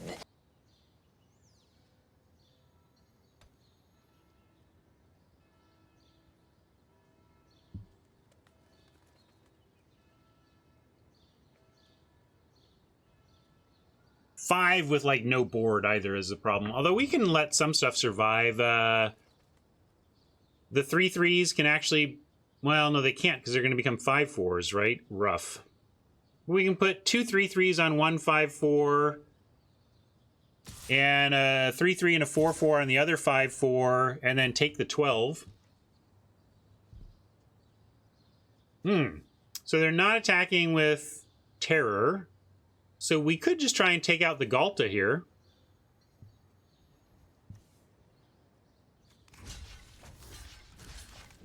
Just throw everything on this and see if we can't live.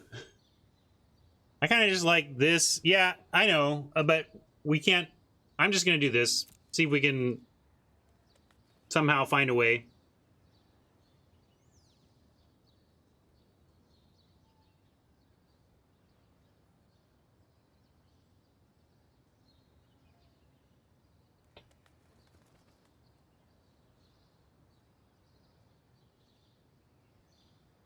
Embercleave, we would tip the cap and try to win game 3. Embercleave, fantastic reason to get into red in this cube. If I opened an Embercleave, I'd probably take it and try to be mono red. So 12, we get 1, 2, 3, 4, 5, 6, 7, 8, 9, 10, 11, 12. So we basically, if we don't activate Vanguard, we lose everything but the 3/3, and that's an offered deal. We can just hit pass and accept everything dead but our 3/3. Or we can Vanguard, but that doesn't do anything, right? It's still, we just save the Vanguard for 4 life. So fundamentally the question is, do we want Vanguard and 3/3 at 8 life, or do we want 3/3 at 12 life? And I think we want Vanguard and 3/3 at 8 life. We don't, Mike? I mean, this... I feel like... Oh yeah, we do take 4. So we go to 4. But then at least we have blockers. Do we just need to... Maybe we just need to draw something anyway. 8 versus 4, not 12 versus 8. That is absolutely fair.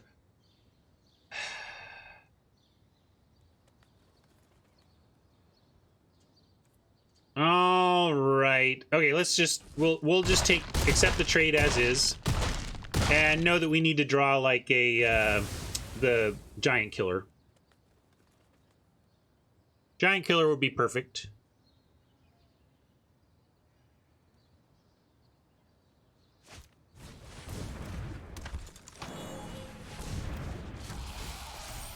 Wowie. Not enough. That is not a Giant Killer, and it would no longer have been enough anyway. That was the whole debate, Haj. Did we want to activate Adanto and go to 4, and have one more creature, or just let it happen and stay at 8?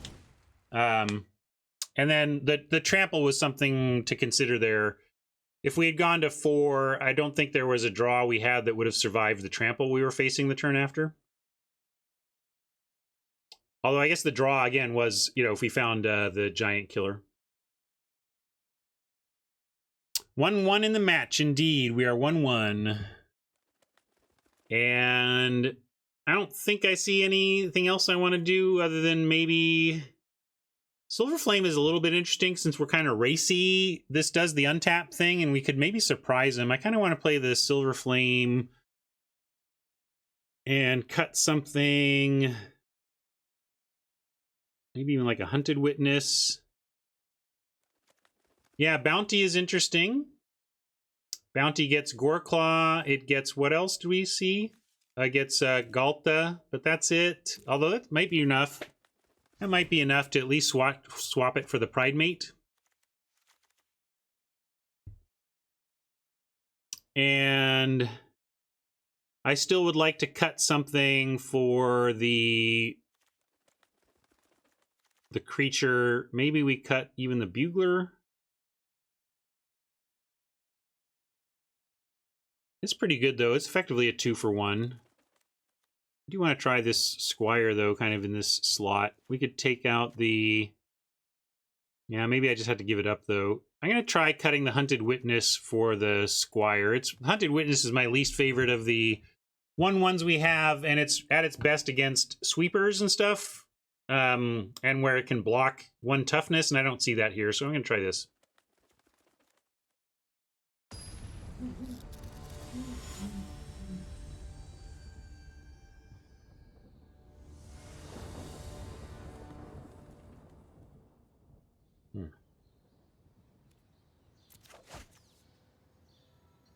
A little light on white. Mobilized District hurting us a bit here because we would like to do... a 1-drop into 2 other 1-drops, and if we don't find a plains, we can't do that. Still, I'm not gonna not. We're gonna keep this and just be a little bit sad if we don't get the plains off the top. Just a little bit sad, but there you go. You try to be reasonable. All right, we can put a district in this deck. We got a. It's like and it immediately punishes us. Not immediately. It's been several matches here, but. Nonetheless, we're going to keep the plains, and we're going to lead on Aspirant. It has 2 power and Bodyguard is a 2-power 1-drop that is best played after you already have stuff out, because it guards something. Planes! Oh, we are so lucky. Never didn't, something like that.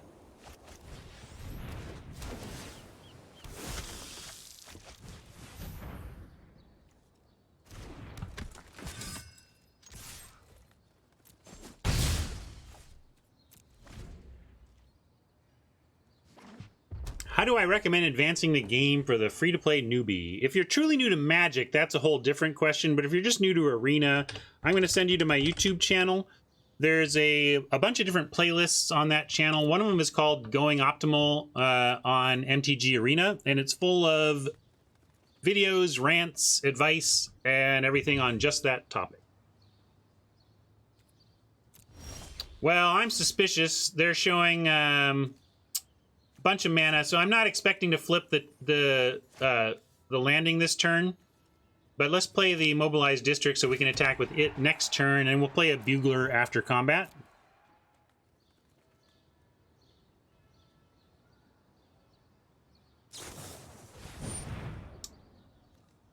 Bodyguard is guarding aspirant, right? And this is okay, yeah, so we can save it. Let's go ahead and save our aspirant. It's a little bit better.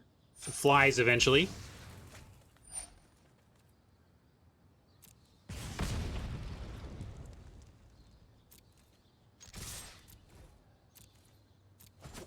It is strictly a little bit better. Flying is maybe more than a little bit. It's a nice eventual ability. Guide Mother, I'll take it. Glad we didn't whiff. We almost did. Only had one option there.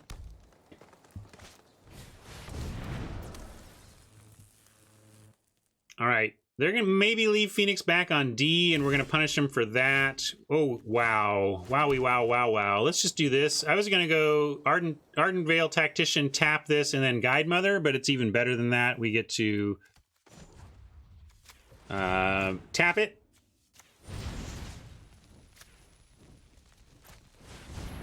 And seal it. And flip it.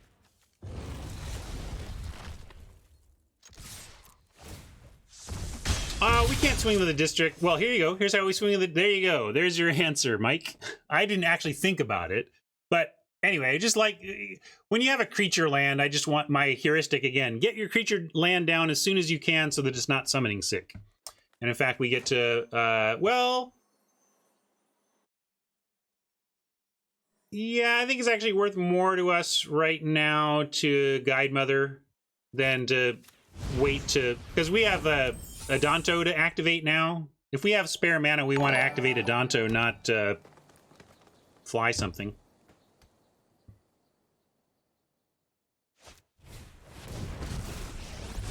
That's a good sign for us. Probably means we've got this one. Because Domri into an empty board doesn't do a lot against Weenie Rush. No, no geese here. And we have we can make a mobilized district be a 3/3. That's 3, 4, 5, 6, 7, 8, 9. Not 10. But mobilizing the district certainly seems like the best play, even though it's not lethal.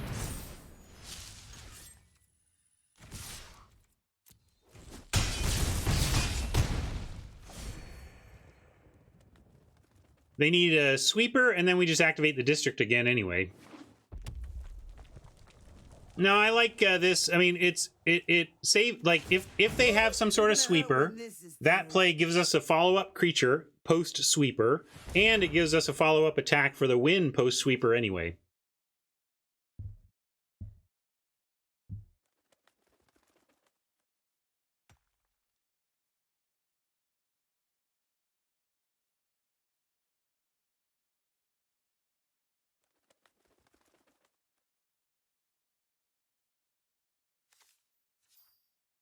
I'm going to battle Sir Elgar next, and that's likely to be my last match unless it goes super quick. So, sorry to anybody else who was hoping to get on stream today and play. Its Magic just challenged me, so they may... it depends. We'll see how fast we can get through the next match, but it's probably our last one. And sorry to anybody who was hoping to play me on stream today isn't going to make it. That's kind of just the nature of what we're doing here. Some people are going to get on, some aren't. And so it goes. GG Tron. I see nothing to... I don't even need to do anything. I won't waste anybody's time other than swinging in. They got no lifelink, right? So yes. Well, that's the thing. If you want to... But the others on YouTube, I'm not going to play them is the thing, East. I'm going to leave. There's nothing to put on YouTube.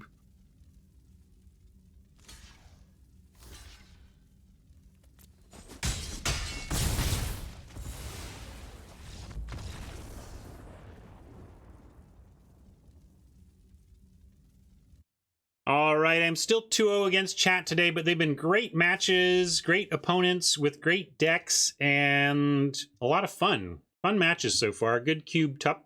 I like it. Yeah, we can do some. If you want to save your decks, another thing we can do is play some for fun tomorrow or another day. Yeah. Mike says he'll play tomorrow. We can do that.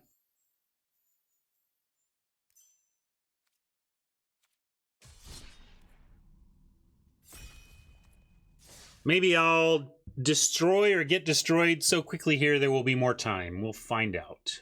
But I really want to be off air by about 12:30 today.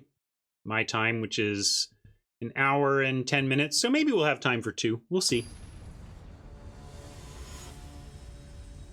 Ah, Flame Sweep. We were wondering if we were facing any red sweepers there.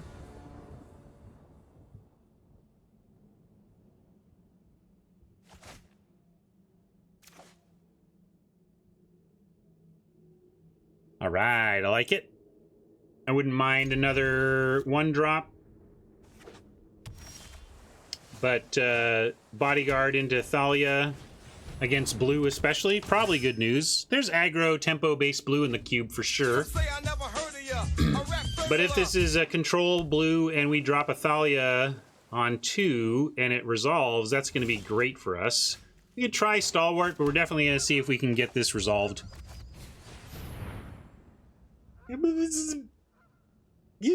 Yes!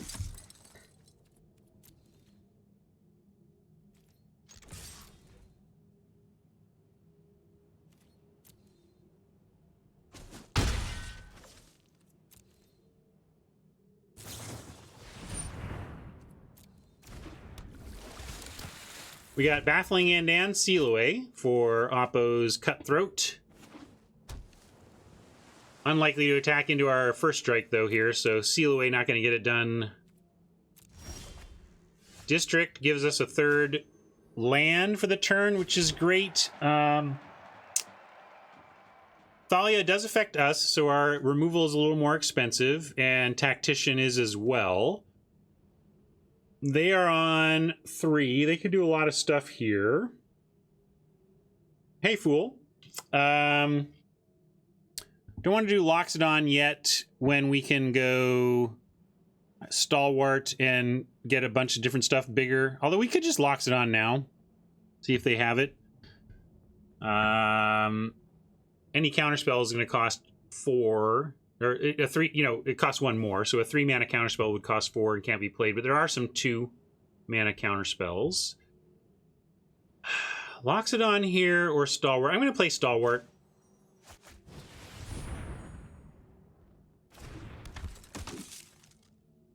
And I'm not going to offer Thalia to them, because if they do have something like an Opt even...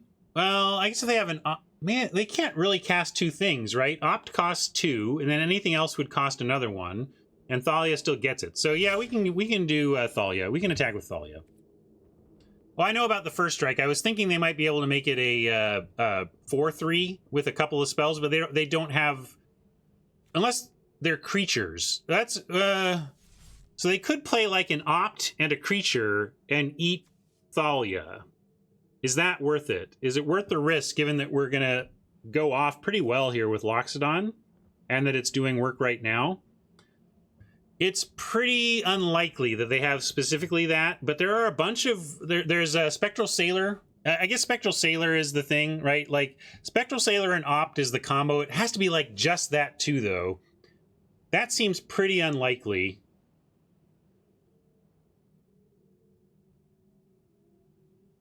Well, they wouldn't have to block with the Sailor. They could just play the Sailor, play the Opt, and have a 4/3. I'm going to try it. I think we can risk it. If they have Opt and Sailor here, tip the cap.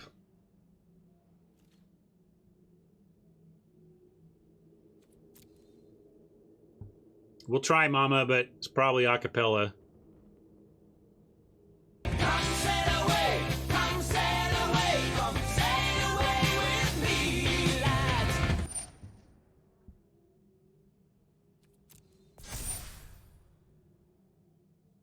Why is it working today? I don't know. You tell me, Streamlabs OBS. I don't know what randomization stuff you have in your code. That meme is, well, fixed. What is fixed when it comes to Streamlabs OBS? Let's just call it a state of functioning.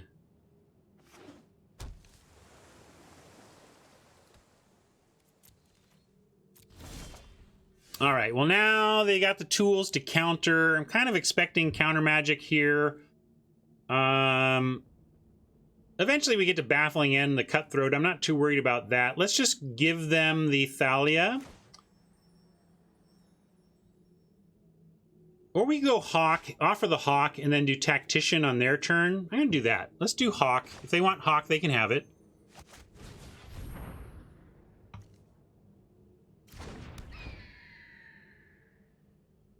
No, my computer naturally did its monitor saving thing, but it was not put to sleep. Well, it does. I guess it sleeps itself. We could Baffling, given that there was no counter there. We can try. They may be saving the counter for Thalia. But I'll try Baffling since they didn't counter that. Sure, let's give it a try.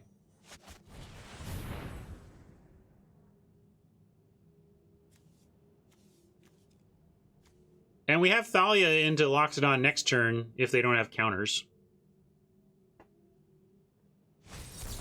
Aha! So that was waiting for the Sabotage. They're going to go ahead and use it to save their Cutthroat.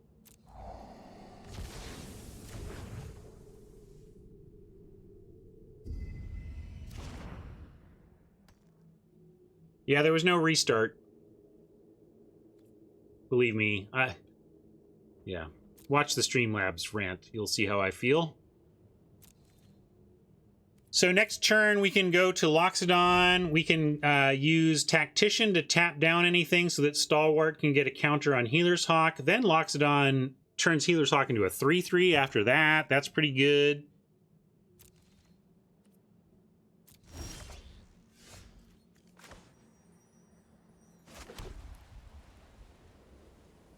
Yeah, I'm going to keep that up. I'm going to try Tactician Seal Away.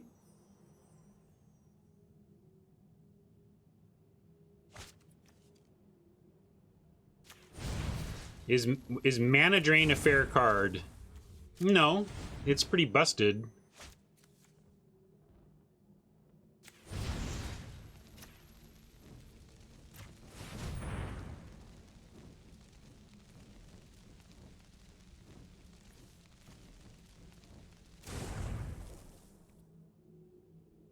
Now we're going to try and attack, and we have Seal Away as an instant. If they do something maybe to try and untap the Cutthroat somehow.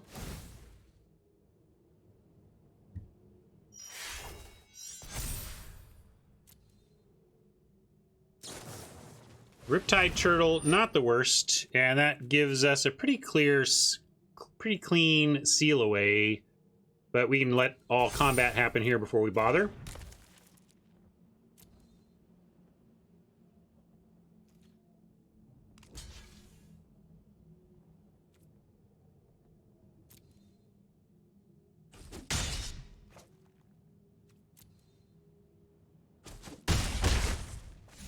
And I guess I like Seal Away over Thalia.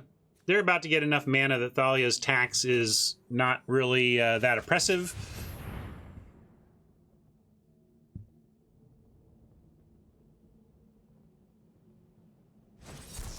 Ah, ouchie.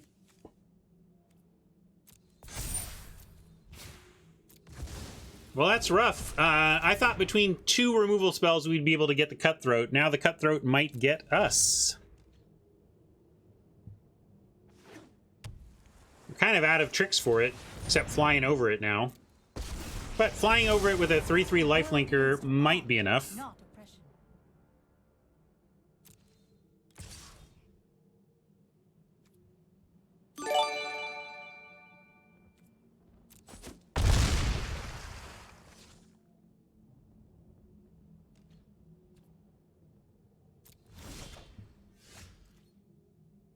Let's go Vanguard, Thalia, Venerated. See if that all works.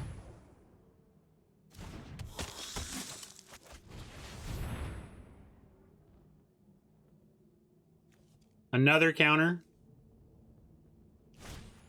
Okay, Radical Idea I can handle. We got a couple tappers in the deck too, so we can find a tapper to control the Cutthroat. And then Healer's Hawk in the air after this turn should help also.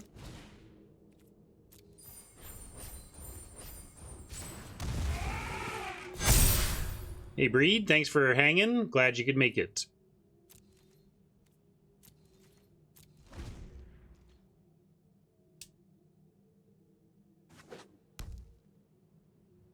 Ghost Quarter.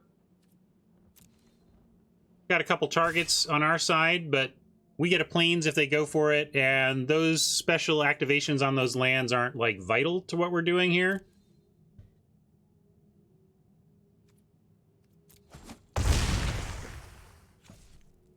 And without a good play here, I still like our position.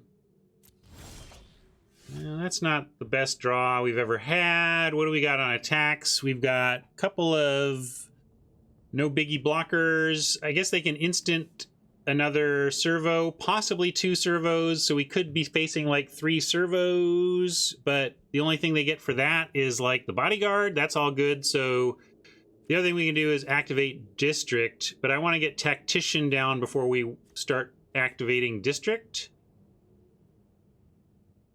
Yeah, we can also just Ardenvale our way to Cutthroat defense, but at that point they'll Ghost Quarter the Ardenvale. So we're not going to count on that as a long-term strategy. But let's start with a swing away. And I think we ignore Saheeli here. Saheeli will work her, she won't. But at 5 toughness, we're going to let them have it and just focus on their life total.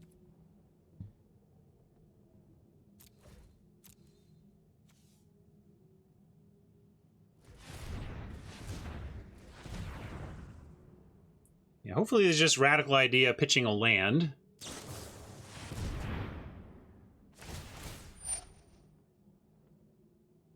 Bravo, Breed. Love it.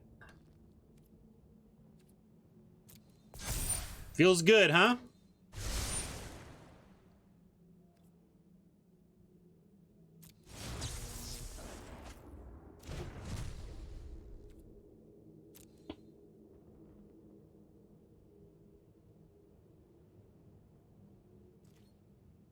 I am going to follow... We're going to play a Plains and make a chump over the tactic. Like, I'm going to start chumping the Cutthroat until they take care of our castle.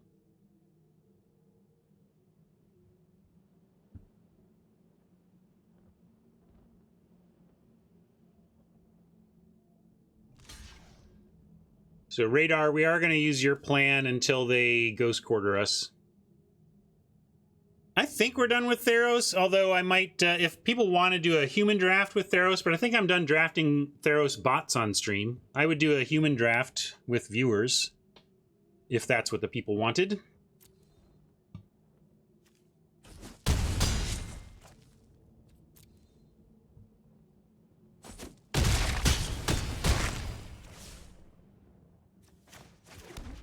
Yeah, I'm gonna keep the Tactician, and we will, oh my goodness, Mama, just for you. Come sail away, come sail away, come sail away with me, lads.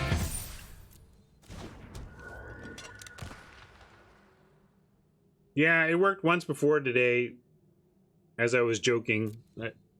Stuff randomly works and randomly doesn't work when I plug it in via OBS.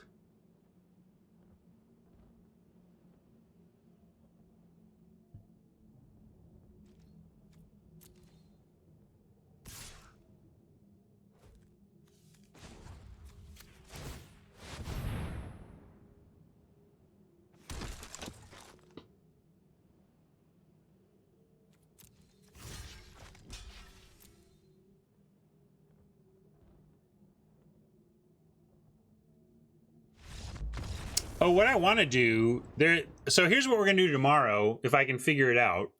There's a tool on the website that I haven't figured out yet or don't understand how, but we can do a grab bag draft tomorrow.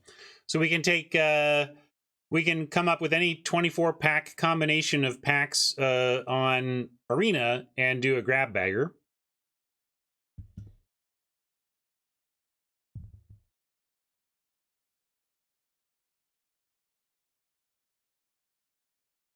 Breed, I think it's a great draft set.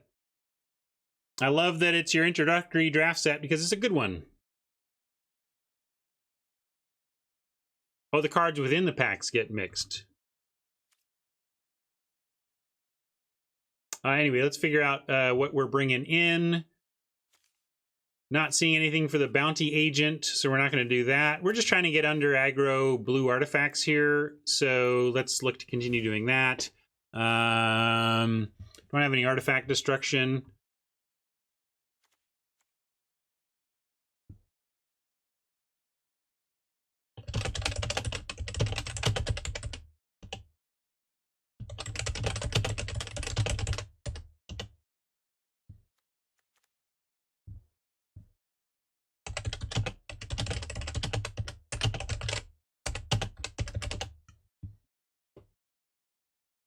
Alrighty. Anything. What are we trying to do to beat artifact? We just want to get in. I'm just sending it back.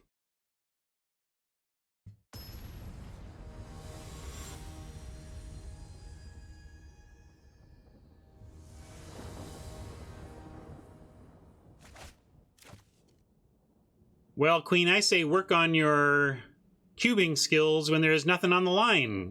There's no stakes. Come draft with us and get better without costing you anything. And yeah, you can always just force mono white aggro or mono red aggro in cube and you'll be fine. So we're going to keep and then ask ourselves whether we want this giant killer out on 1 or not. Not a lot of huge things in the old mono blue deck, so maybe we go ahead and do that. Here you get another Sailor Mama. My goodness. Come sail away, come sail away, come sail away with me, lads. I'm going for the no value giant killer or low value giant killer because we have a curve out possible here. We can go Pridemate 2, Conjurant 3. And then if we happen to find our Loxodon, that's great.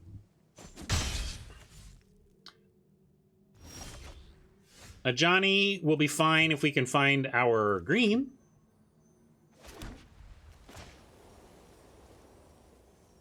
Let's see. They have stuff that flashes, but at worst it's the Brineborn, the Cutthroat. And we trade here, so I'm going to offer it up. Could also just seal away the Sailor before it gets to work, but we can do that later. Sir Elgar is not going to be drawing cards off the Sailor anytime soon, or we're actually okay with that. Like, if their big move on turn 4 is to activate Sailor, that's probably great news for an aggro deck, so I'm not going to worry about picking off the Sailor right now.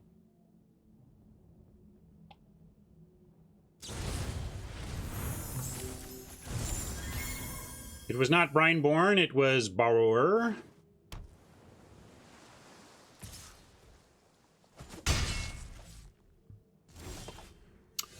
All right, well, I was going to decide whether we're going Pridemate or Conjurant, but the fact that we drew a 1-drop means we're just going to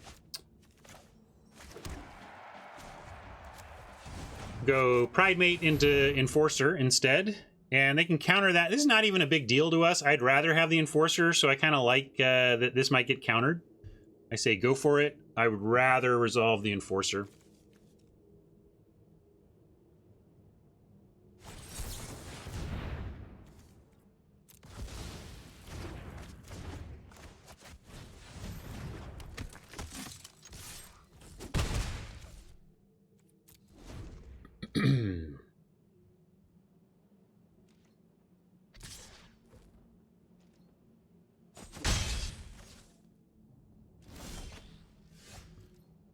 More land, not exactly what we need. Conjurant, a bit pricey. Both of our creatures still trade 1-for-1 with a Brineborn and cannot be blocked by a borrower anyway. So I'm going to send in both and make a 4/4 Conjurant.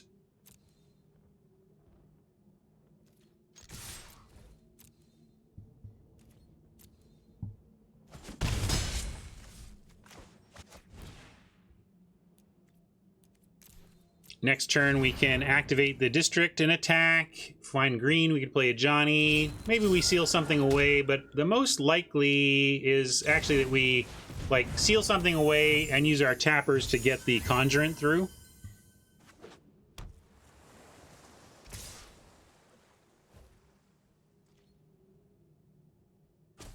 Well, now we got to figure out if we care more about damage or the threat of card draw in terms of what we consider sealing away. We can also send... Let's attack with the Conjurant and one of these two, and then leave the other one back. This is cheapest, so let's send in Giant Killer and Conjurant, and we can tap the Borrower with extra mana if we want, or seal away. Basically, we're going to go Benalia, and then seal away or Enforcer mana. So let's first see if Oppo wants to do anything about the attack. If Oppo spends some mana here, that clarifies what happens after combat. And if they make a creature, we still have the Enforcer. Alright, blinking. Blinking. I guess we just replay our Conjurant, but maybe not. The Conjurant can get bigger. Let's go Benalia. And maybe seal away... I'm actually going to seal away the power. I think with them at 15 and us at 13, any turn they spend 4 mana to draw a card at this point is good for us. So let's seal away the race winner and let them go digging for cards if they think that's the best thing to do here.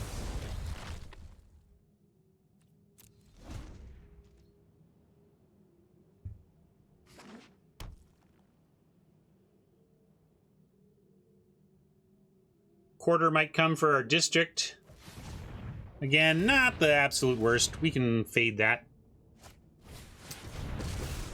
Saheeli with careful tapping. Probably have an instant in hand that they're looking to produce a chumper with. We got Baffling End.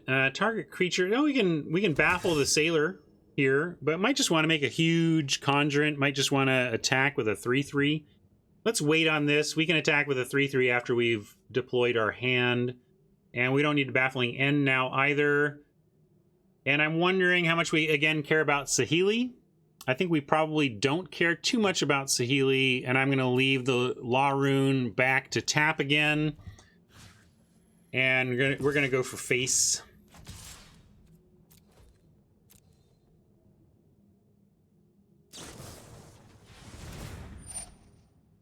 Now, if they come up with, if there's 2 blue instants, or I don't know how many flash 1-drops there are. Obviously, we have a Sailor out already as one of them. I don't know if there's others besides Opt in the cube, though. I can't remember. Bottomed is good for us. Always like to see Oppo bottom their scries. While it means they got use out of their scry, it means the thing they wanted wasn't on top of their library, at least.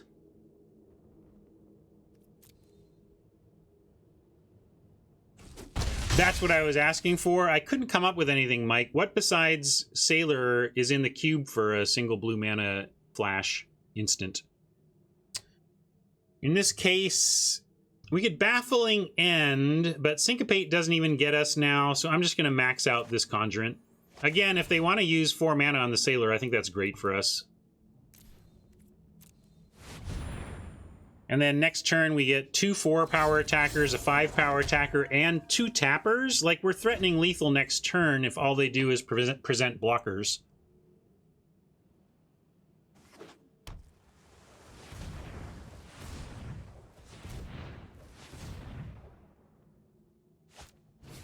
Spark Double. What is Spark Double gonna double?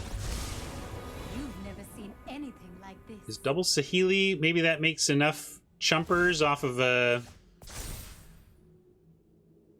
instant? That's what's going on here? Oh, yeah, it's true. Larun can't actually tap these because none of them are above 2. Giant Killer can get rid of 1. Baffling End kind of gets rid of the other. So, and Sands gets us a Johnny next turn. That's nice. We don't have to play that now, though. Let's try tap and remove and just see if we win. And if not, they have to do a bunch of stuff with Saheeli to create chumps. And then we get to untap in a Johnny, and then we should win. So I think we're in good shape here. Let's find out. We're not going to be able to attack with the district after we do our stuff. So we're going to do our stuff first.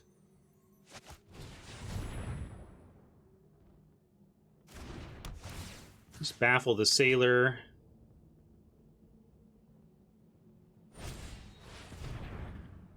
Dive down, protects it, gets some chumpers, but they are still in chump mode. And we'll go ahead and tap it before it's big. Tough, rather. I don't think it matters. I guess they have the Law Rune block in that case, so we'll do it. We can also just force them to block with it too, I suppose. But again, I just don't care about the Sailor because I don't care if Sir Elgar ever draws a card off at this game.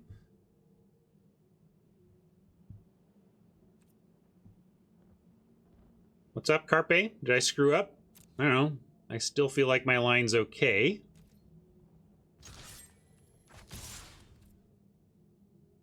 They can't really... I guess I'll leave the Enforcer back. There's no need to send it in. But they wouldn't have had to. I don't think they would have. I think they would have just taken 4, so... I just got the 4 toughness out of the way. I mean, look, they didn't block with a servo. They weren't going to block with a Sailor. Didn't matter, so I tapped the 4 toughness.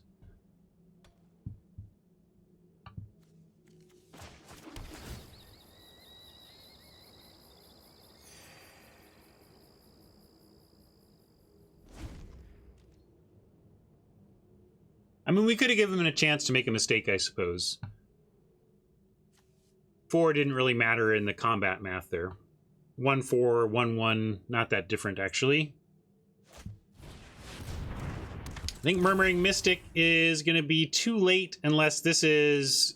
Like, I guess if they have, you know, an instant here and can make a bird and 2 servos, they got some blocking, but we do have a Johnny about to come down.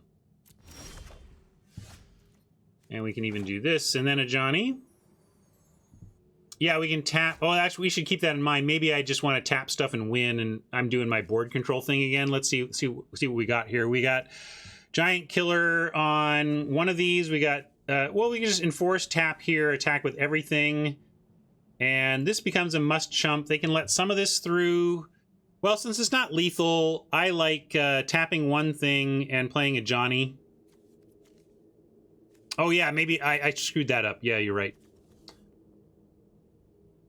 Did I... Where's I out of mana? Maybe I screwed up. Oh, yeah, I missed tapping. Sorry, my bad. That would be really good here, too. Might be game-winning to have done that.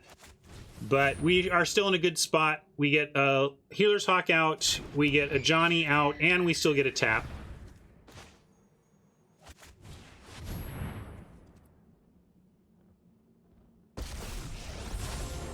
Honor and courage.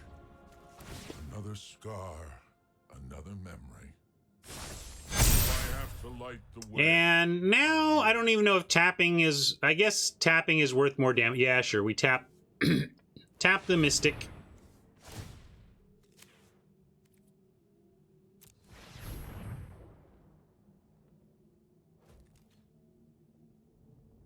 Although to be fair, with the yeah, there was nothing else to tap. Like if I had remembered, we still wouldn't have anything to tap here. Although we'd have another attacker.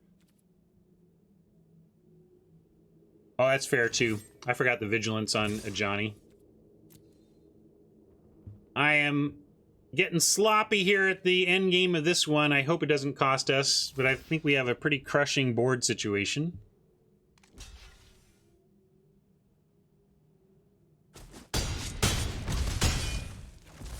And yeah, they should be at 1 right now. We'll see if it matters. But this should have gotten through. Totally forgot a Johnny's passive. I didn't remember my guys had vigilance. And Insight does get him several chumps, but it's still a tall order to survive on 2. But if they can do it again, they get 3 more. You know, they get a ton of chumps if they can cast another one.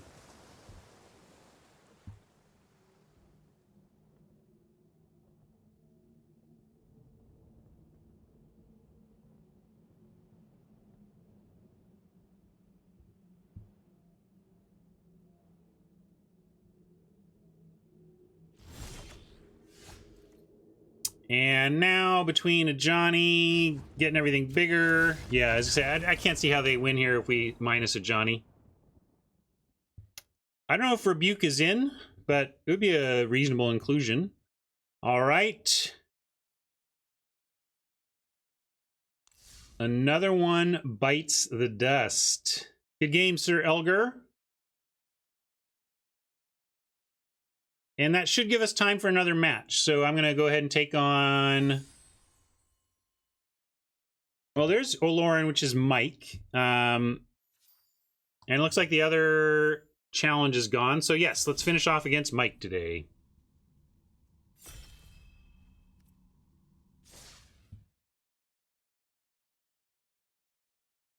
Without Mike telling me what to do, I don't know how I'm going to win against him, but maybe Haj will help me out.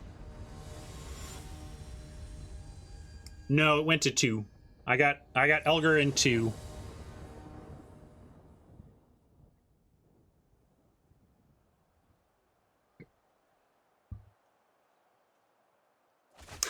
Mike's putting me on a clock. All right, Mike.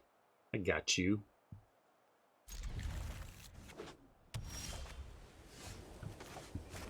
Cool. Nice curve out. We got 1 into 2 into Conjurant on 3 into Ranger on 4. That's pretty awesome.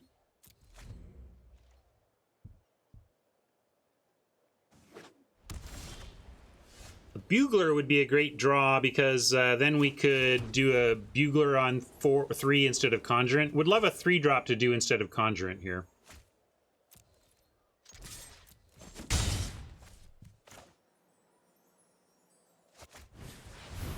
There are many other good players in here, but Haj and Mike are the most active good players with advice, I'll say. You know, like the...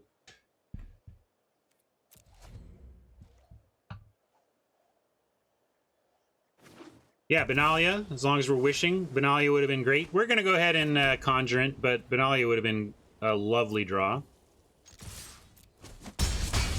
No pausing there. Mike might be on a counterspell, in which case, counter this, Mike.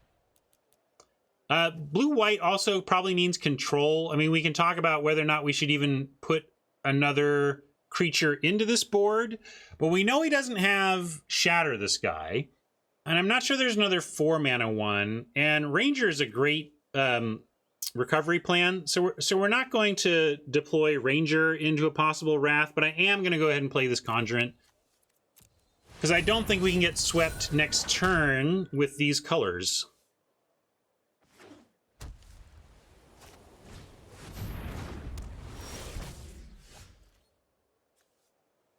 Now we drop a District and at least know that a Wrath isn't going to be that bad for us. And we can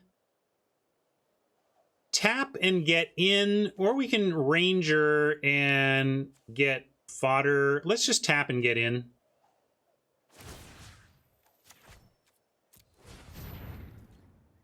I'm going to go full aggro here. Next turn we have tap Ranger or Lyra, depending on what we'd like. Sure, blame it on the full-time job. Classic chat.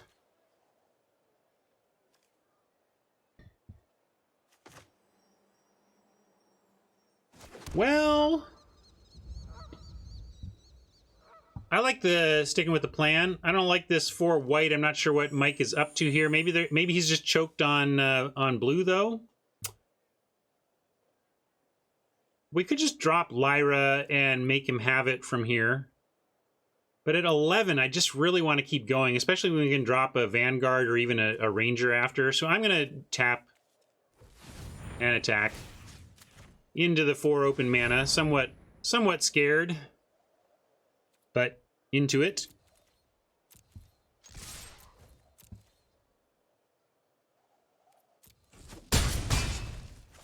I'm a little afraid of Island Dream Trawler, but maybe we can even find a way to beat that. Let's go with... I'm going to go Ranger, and I'm going to find my Giant Killer. I think Giant Killer would be a good one to have here. It's another tapper, and if Mike makes something big, we can kill it. And we can Bodyguard to potentially protect against a Wrath, but I definitely want Giant Killer.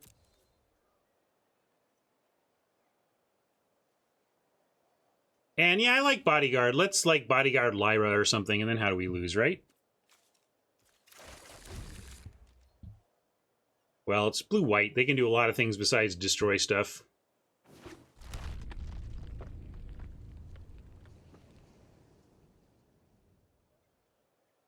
Oh, that's true. If you make something else big, I can't giant kill it. But if... And it looks like he's not playing green, so maybe I don't have a target.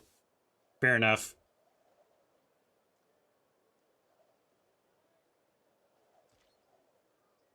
What should I gotten instead? Well, we may still find a way to take out Saheeli, in which case the Giant Killer could be okay. But, oh, it must be a Wrath here. If he's attacking, we're about to see the world blow.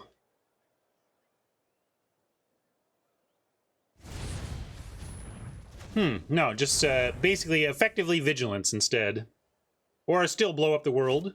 Yeah, okay. Cool, cool. Cool, cool. Well, beat this, Mike.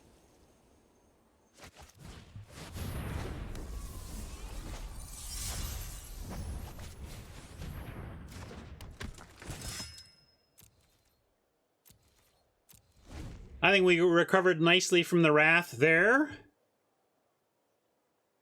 And I've got instant speed indestructibility for Lyra if needed.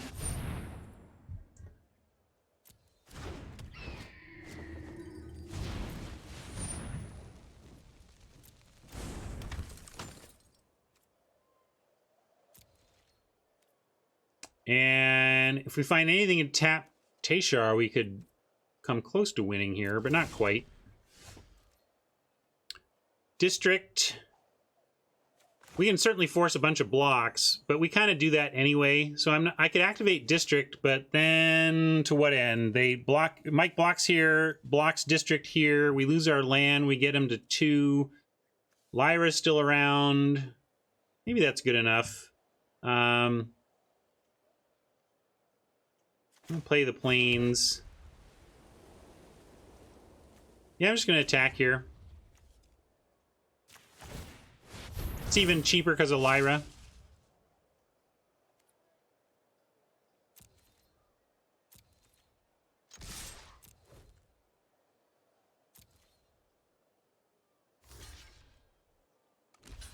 Oh, maybe they have another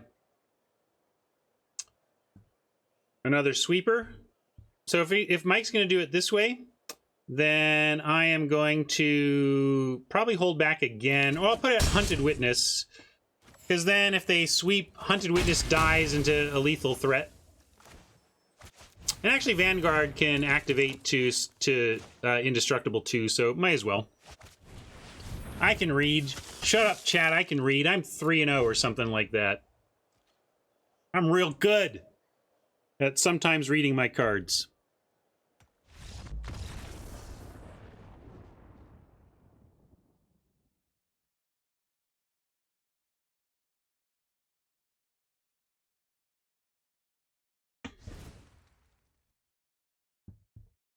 Interesting control-ish deck from Mike.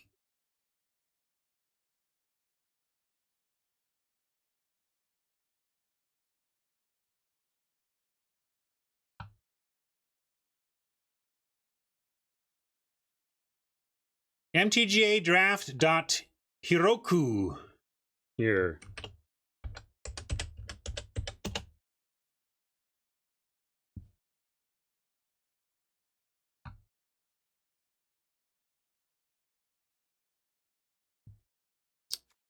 Yeah, back to this. Let's see. We have the, what are we looking at? Looks like Mike's doing some serious legendaries here. I think we do have a reason to bring in Bounty Agent finally. And we can just cut the Pride Mate. We know it doesn't do a whole ton. Anything else that deserves to be in against? Kind of a weirdo brew here from Mike. Kind of aggro control. I don't know. I think just this is fine. Let's run it. I mean, Mike has sweepers, so we could consider bringing in the Hope enchantment as it survives a sweeper, and then although the planar cleansing, the Nova, he has to choose enchantments or he doesn't get both, right? Anyway, we'll keep this. Looks great. Check this curve all in a row for us. Ooh, and Tithe Taker. You can go with that instead of the agent. Maybe get Mike to bring out a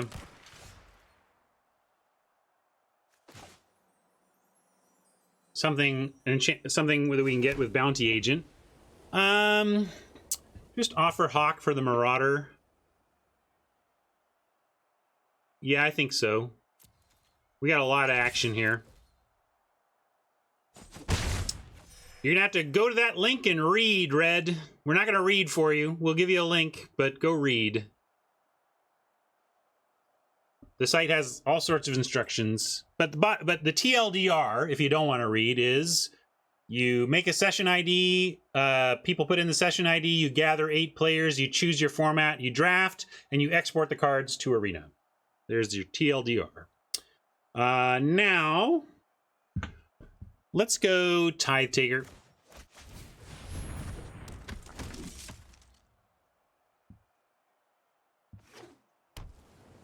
I don't know what Mike's doing yet. I know he's got sweepers, but he's also got 2-drop creatures. So I don't want to go too hard into the sideboarding as though we're in like a clear control matchup. I don't think that's the case. Loxodon is Roxodon. We're going to go Benalia. And then we're going to try Benalia. Actually, maybe with counter magic up, maybe potential counter magic up, I could play Bounty Agent Bodyguard. And I don't care if the Tithe Taker dies, though, so I am going to swing before casting anything. Yeah, Mike has no white yet, so we might just be crushing him on that front. Let's go Benalia. And next turn, we get a smorgasbord of things we can augment with Loxodon. Yeah, we are taxing counters. That's a good thing to remember. Weatherlight crews for 3. So Marauder cannot crew the Weatherlight. That's very important here. And we're just going to go Bounty Agent. That's going to be able to get rid of the Weatherlight. And then I'm going to Loxodon on these. Boom, boom, boom, boom, boom. And then we'll Bodyguard Loxy.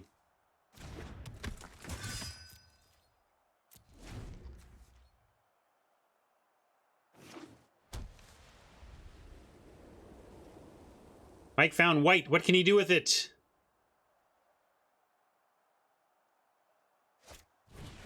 Sunwing, we can handle.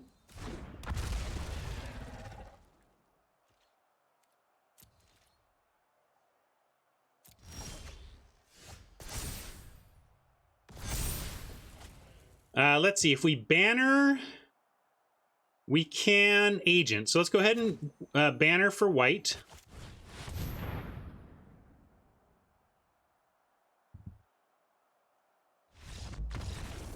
Indeed, that was too much for Mike to overcome. White Weenie gets there. All right, cool. I'm going to call it a stream, gang. That was fun. We got 4 matches in. Chat has yet to humble me, but we'll get there. We'll get there. I know one of these days I'm going to be hanging my head going, you crushed me, chat. But again, it was not today. Yeah, that worked out. I recovered. GG's, Mike. We had fun puzzling out what we were playing around and stuff. And that was awesome. I'm going to get to Soapbox. Let's go back to this. This is a little bit better place to do it from. Great fun doing Arena Cube again, but not Arena Cube sealed. We're doing it our own style this week, and it has been a legitimate blast. I got to figure out what we're doing when Ikoria comes out. Are we going to draft with bots ever again, or should we just draft Ikoria together? I can just grind offline to get my gold or whatever. I love playing with you guys. And it's not just because I'm crushing you at every opportunity. It's just literally more fun. Even if I were winning 40% here, I would be enjoying it more than randos and bots. And love it. So having a great time with this. Hope you on YouTube are having a great time with this too. Let me know what you think of this content in the comments. Are you digging the offline human draft stuff? Let me know. And we'll see you at the next draft. Thanks. Bye-bye.